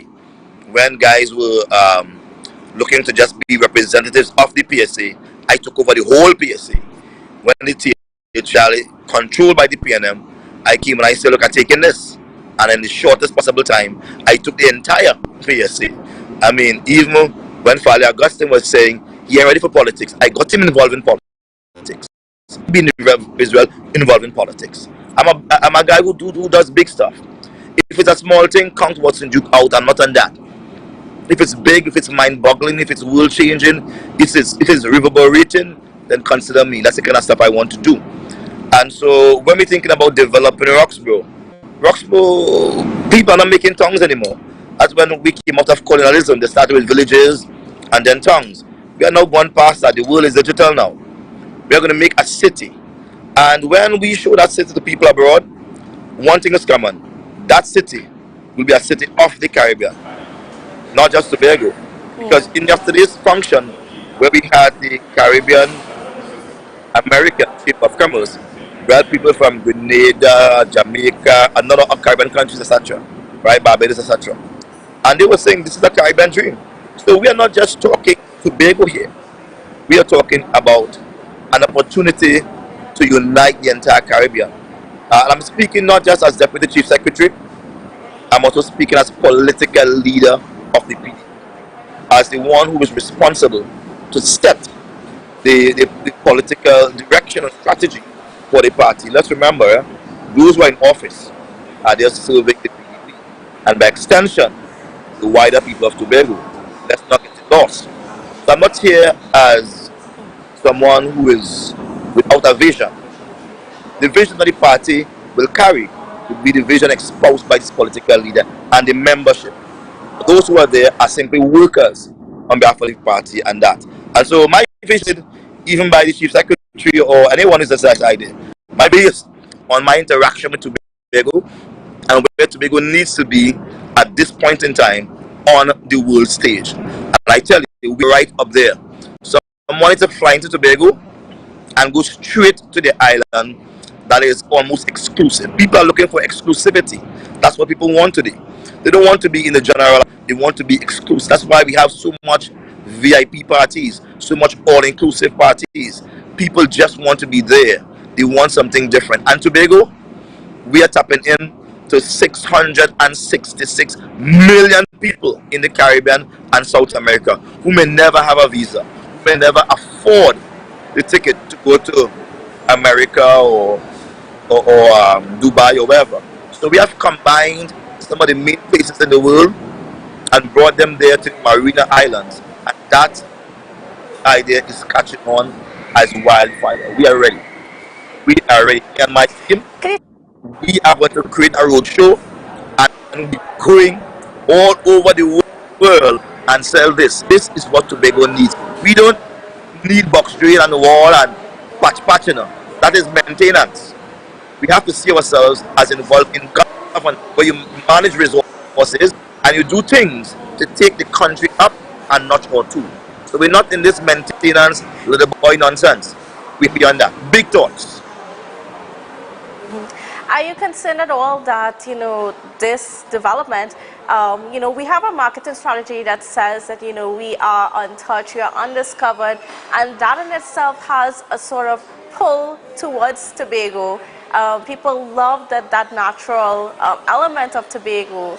Now, how does, a redeveloped Roxborough fit in with that part of Tobago? That is long time to have full thought. Right? Develop the right. That's why everybody will go. The report will that there was 1 million persons. So we have to ask ourselves, what do we want? Do we want to develop the country, or want to be running around the place naked and barefoot with coal running out of our nose and people coming to give us injection because we have nothing? We must become what our people want us to become. We must become a place where opportunities are given to those who seek them. We must become a place where jobs are created, where the ideals of a society are created. We can't be looking to Trinidad for glasses, ID card. We can't be doing that kind of stuff, waiting for a car to come from Trinidad. Nah, we taking charge now. And then one of the things that you also said on Monday is that you are using these opportunities to sort of, get the diaspora involved in the drive for self-governance for Tobago. Now, I want you to explain that a little bit more as to how you think that the diaspora can help in Tobago getting more of its autonomy. But yes, that's the lowest level when we're talking about better and best. right? That's the lowest level there. So they've been doing good, not enough. Because they're still better, they could still do better, and they could do the best. What we have called upon them to do is to recognize that their struggle is tied to our struggle. Their victory is tied with our victory. And so therefore, whatever affects them affects us. And we must stand with each other. We must be able to see if autonomy is the issue in Tobago, or self-determination, as I like to call it, is the issue, then they must put a placard up here. Our group in New York, in Washington, D.C., in New Jersey, in wherever, Boston, Chicago, wherever, we must be able to generate a protest movement that says, free the people of Tobago. Remember, George Floyd died in one place, but reverberated throughout the entire world because it became contagious. We must let our struggle become contagious, and it has to spread through the diaspora first of all, and then the rest of the general population in the world. So they are important to know that they must not be marginalized. We must begin to support their ideas from a government point of view down here. Most of them want to return home, but what are they returning home to? What attracts them to come back home? We have to find a way to deal with that. And in dealing with that, there will be a natural bond, a unity, a synergy. All right. And of course, so you're there for a little while in New York, and there's a lot of activities planned. So other than some meetings with the diaspora, and I know you have several of them going on, what other things can we expect from the team up there? I know, and I think there's the Tobago Day celebration, so I'd just like you to tell me a little bit about some of those activities coming up. Work and work and work, you know. We have no time to frolic, you know. It's work. Even when we go to Tobago Day, we ain't going to walk around and suck ice cream and eat all.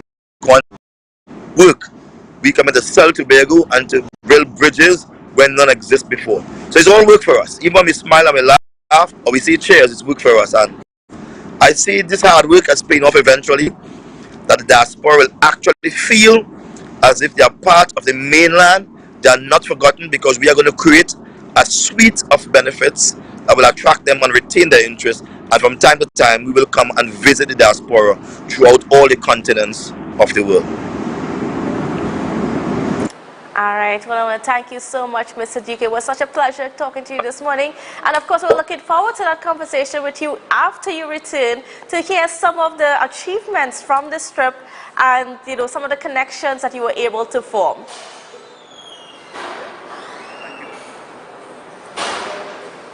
All right, Mr. Duke, have a wonderful day.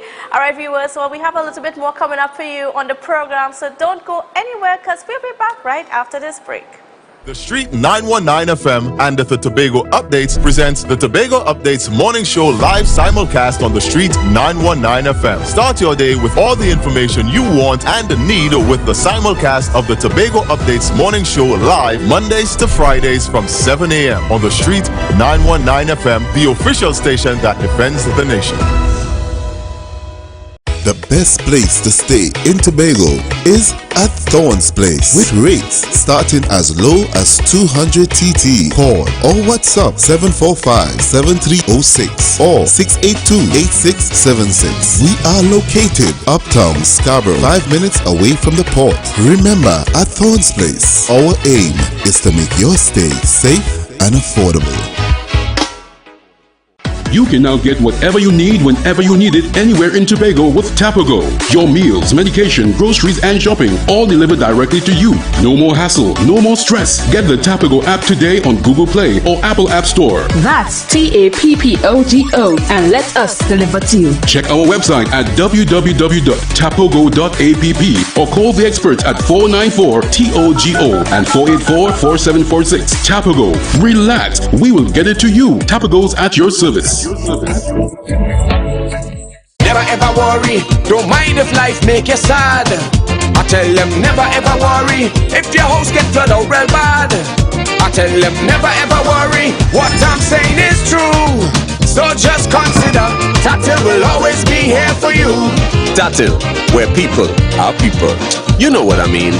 It's a different type of thing down there. And we party till we drop down there. With a lot of pretty girls down there. Down in Tobago.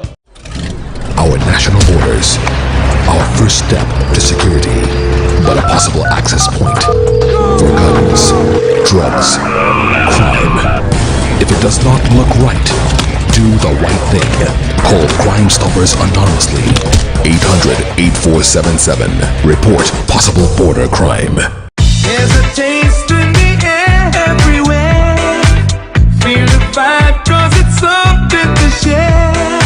Smooth, rich and creamy, you'll find it right here. Makes you smile, relax a while, it's fun and good cheer. Ooh, enjoy every scoop. Ooh, every taste will get you hooked. We have flavors that you love, a combination special. Come along, enjoy our treats. This is Uncle Pete's.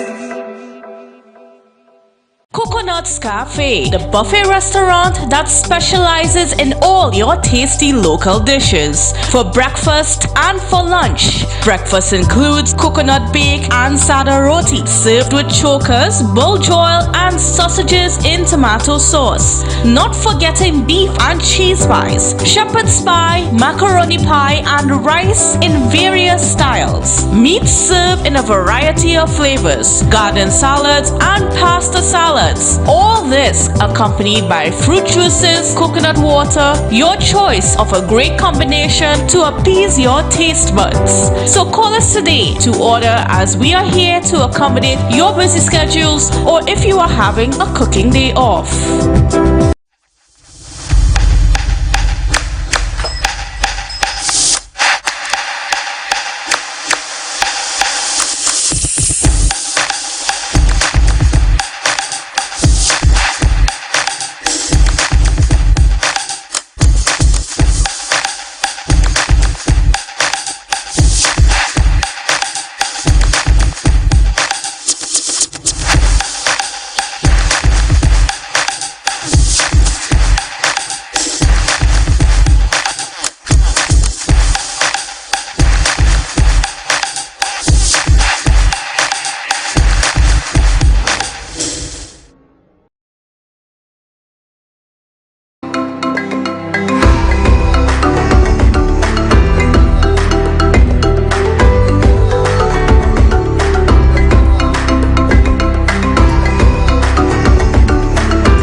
Don't mind how things looking hard.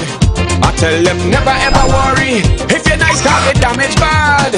I tell them never ever worry. What I'm saying is true. So just consider Tatil will always be here for you. Tatil, where people are people. You know what I mean.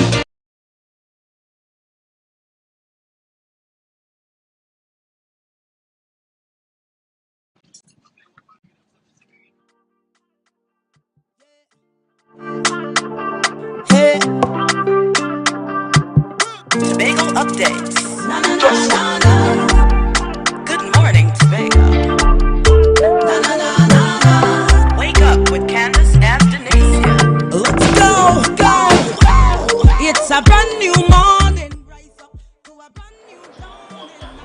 Alright, and welcome back, folks, to Good Morning Tobago, and we are coming to you live from Trinidad at the Bricks Hotel in Port of Spain. Yes, of course, we are here, and if you're just joining us, we are in Trinidad because of the Trade and Investment Convention that's happening in Mokoya. Now, joining us live on the line, okay, so we don't quite have him yet, but we're going to be connected with Mr. Ricardo Alfred, who is the chairman of TADCO, and he's right there right now at TIC. Oh, I think he's on the line right now. So a special good morning and welcome to you, Mr. Alfred. How are you doing? Yes, good morning. How are you? I am good. All right, so tell me what's going on there at Mokoya at the TIC convention. Like, how are things looking? Right, so what I can tell you is that Tobago is well represented. We have a lot of companies out of Tobago. It's going to be very exciting and very patriotic today, I would say.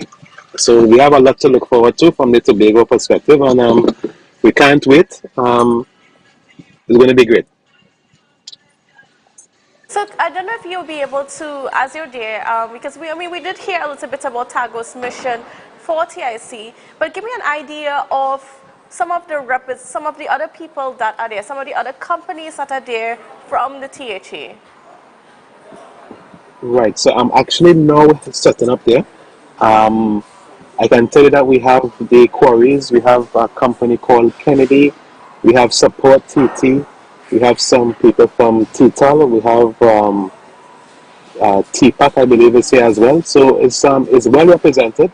But I would definitely provide you with a lot of updates and pictures going forward.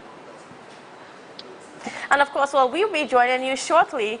So, and because this morning, as we were getting ready to set here, Mr. Alfred was on his way out to head to TIC this morning. But okay, so give me an idea of TADCO's mission. So, I know that you guys are there to meet with some of the investors, and just give me a little idea of some of the things that you are hoping to get out of this venture. Right, so what I can say from the trade aspect of it, we're definitely going to be utilizing the flour and the various types of flour and the various type of commodities that we have. We are getting very good traction from various supermarkets and very large supermarket chains down here. I don't want to say too much on it until we have something concrete. The investment part of it is that what I can tell you from TADCO is that we would have met with Arawak in terms of the poultry part of it, and we're definitely going to be having some nice initiatives coming out of that we're going to be announcing soon to the persons involved in poultry. So this is the kind of investment stuff that that we're definitely going to be looking at, and it's going to be good. So we're going to have some great information soon to give to the public. And how important it is for a company like TADCO to be down there and to be at TIC and to be seen? Well, Tobago is a brand, right? And we have to, every Tobago will have to see themselves as ambassadors going forward. It is the only way.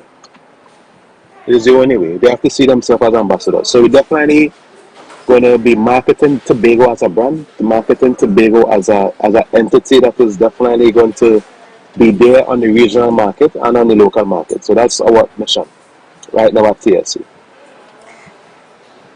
And we heard last night that Chief Secretary Fali Augustine, he was quite boastful about, Tobago.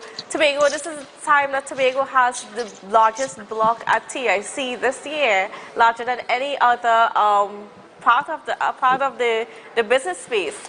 And how are you guys looking forward to living up to that mandate that the Chief Secretary laid out in terms of collaboration and being able to work with each other? I think that the Chief Secretary was correct. We do have one of the largest booths there. Everyone in our packing up yesterday, everyone was coming. Every different entity was coming to see the products. They were so happy. They want to buy, and we couldn't sell anything as yet yesterday. So, I think we have a lot to look forward to. We just need to see ourselves as more than the business side of it, to see ourselves as ambassadors, to see ourselves as businessmen, to see ourselves as branding Tobago. It's going to be great. I can't express how much persons are showing interest and stuff like that. So it's going to be great. It's going to be great. Are we going to be exploring any more opportunities for even the capital of paradise? Of course. There are some persons that actually want to do some business with us in terms of the fish. Fish is a very precious commodity. We're going to be doing great stuff coming out of it. A lot of persons want to get the fish. They want to pay the top dollar for it. So we just have to find a balance while balancing persons' needs here on the island in Tobago there. All right, and then in terms of the technical capacities, what links are you guys making towards, helping the agribusiness part of things in Tobago grow? Right. What we have to do is that we have to meet with persons. So we definitely have to meet with persons regarding the poultry side of it. There's going to be some training. There's going to be a form because, to be honest, we have to look at persons who are doing their business out of the kitchen, maybe a space in the backyard, to kind of come out of that now and get into a commercialized space where they could make their business better. So and cause it to expand, because we're looking at not just feeding Tobago but feeding regionally as well. So we have to do some mindset changing there. All right, and then one of the comments I've also been getting, especially from people in Tobago, is that we're not seeing these products on the shelves. Now we're seeing them marketed at conventions like the TIC convention and so on.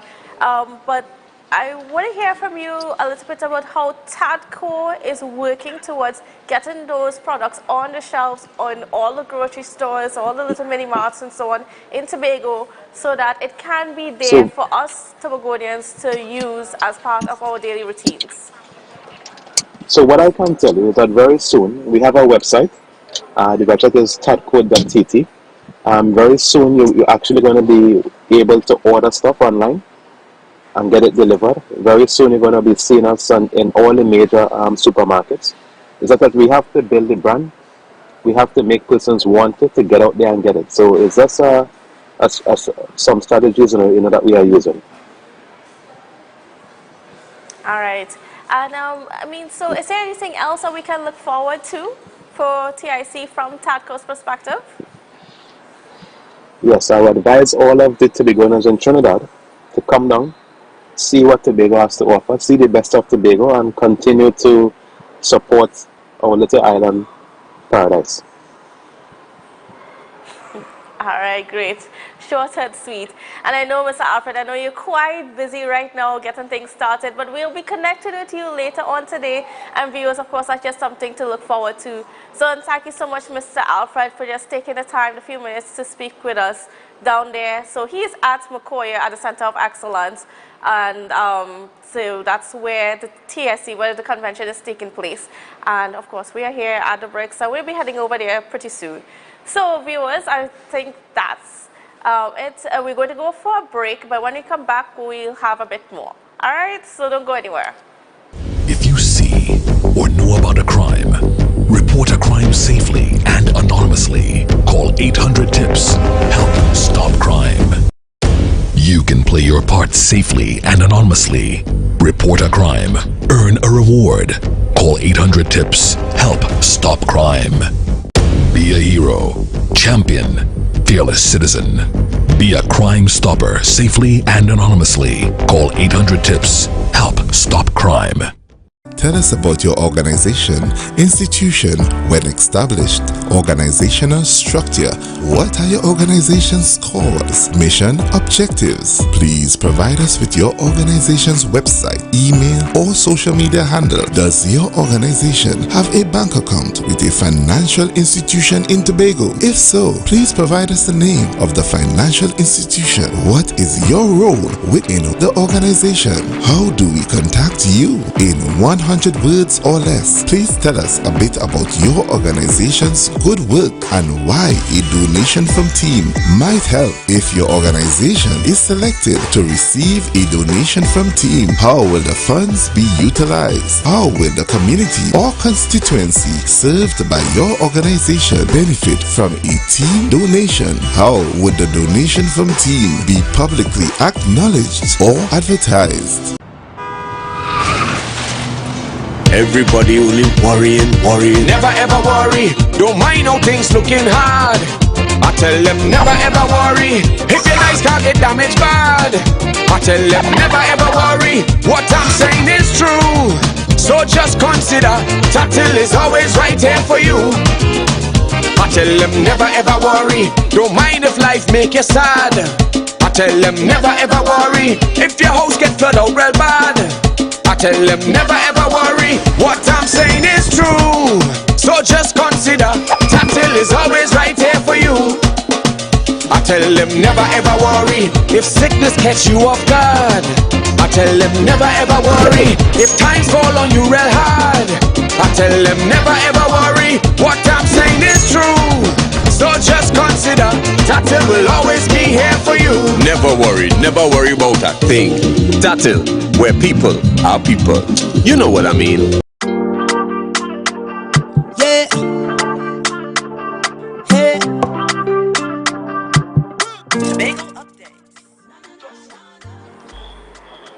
Alright, and welcome back to Good Morning Tobago. Of course, I am Candice Jackson and we are here at the Bricks Hotel.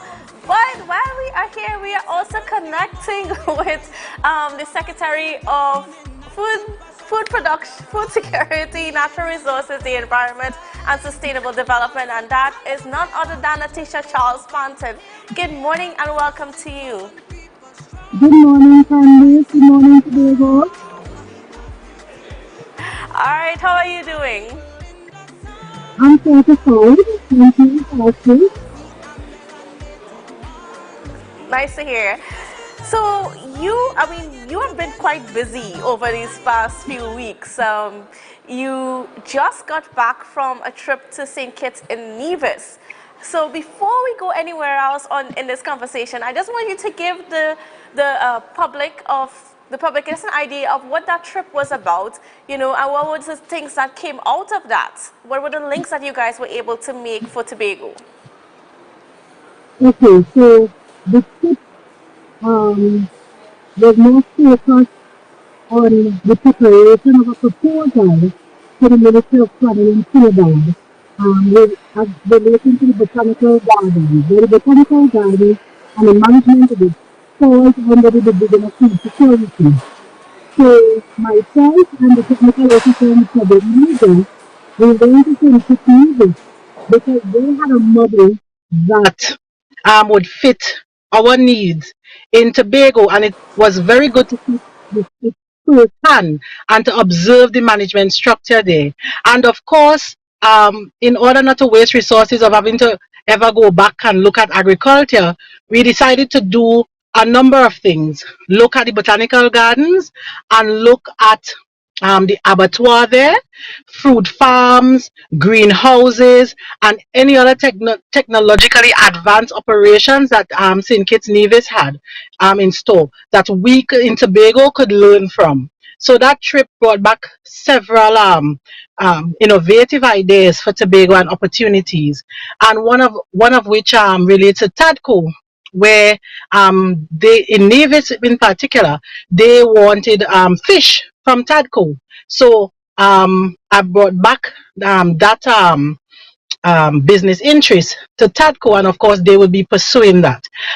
Also in terms of the value-added products that TADCO is now providing, right?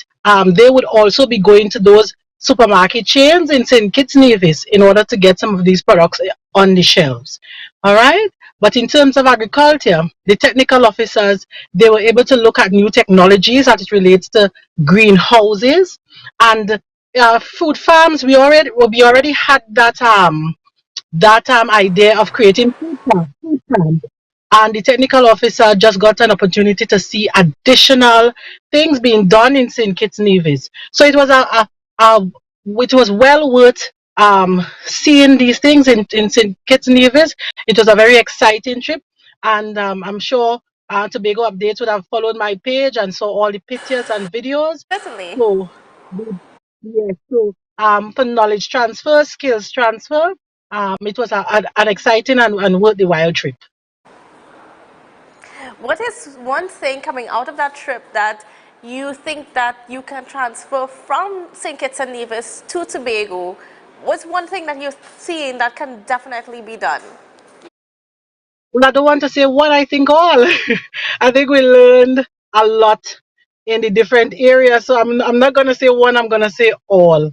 We're going to learn so much from St. Kitts Nevis. And I'll tell you something. St. Kitts Nevis, in particular Nevis, they will learn a lot from us in terms of our special purpose companies and how they could use that model to market the products that they are currently producing on the island. we also be seeing some of St. Kitts and Nevis products in Tobago from this venture? Well, I would hope so because it's a partnership.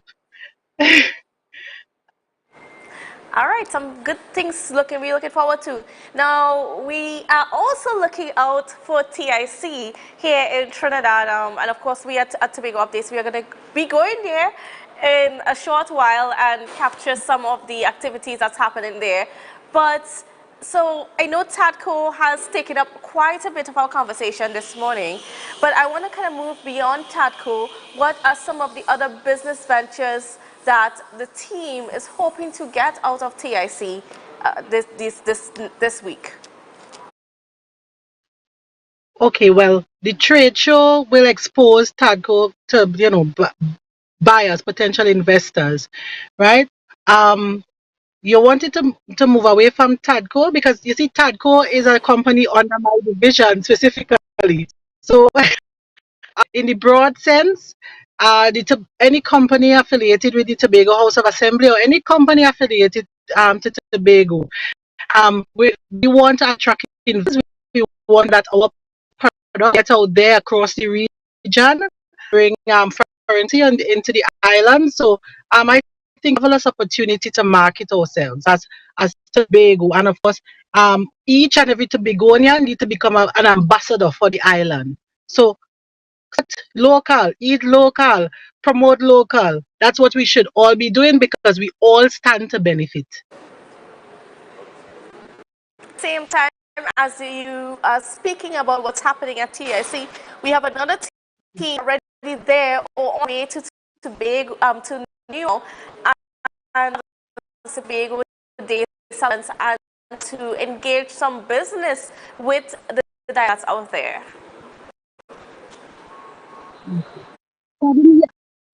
Candice, we have technical difficulty between us.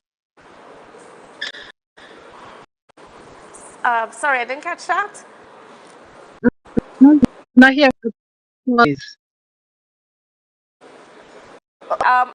I was wondering if you could share with me a little bit more about some of the other parts. I know there's some teams that they'll be heading there for New York for the Tobago Day celebration, Tobago representation, and of course some of our products, some of our business ventures are going to be out there as well. Okay. All right. So I'm not, for some reason, we're having technical difficulty between each other.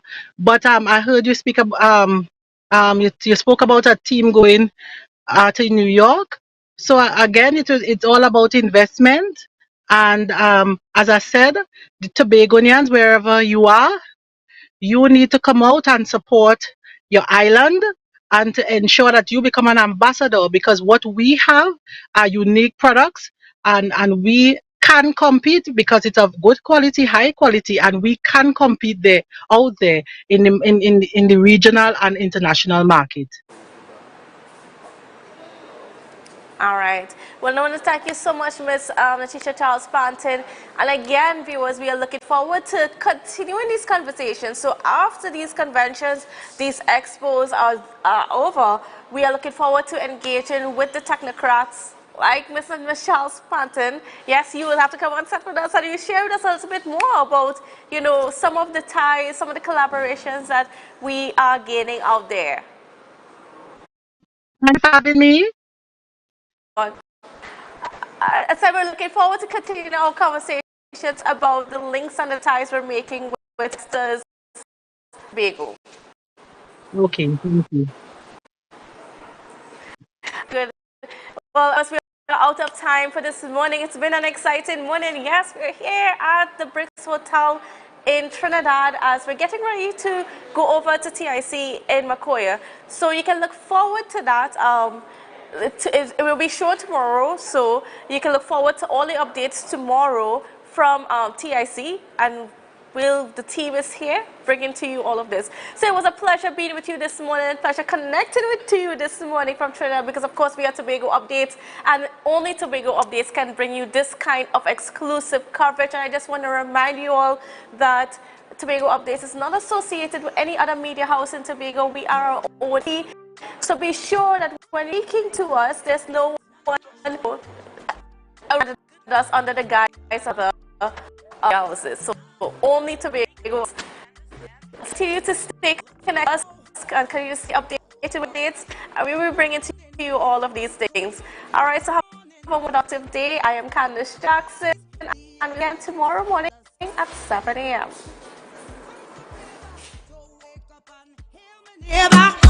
60,000 people strong, and the vibes is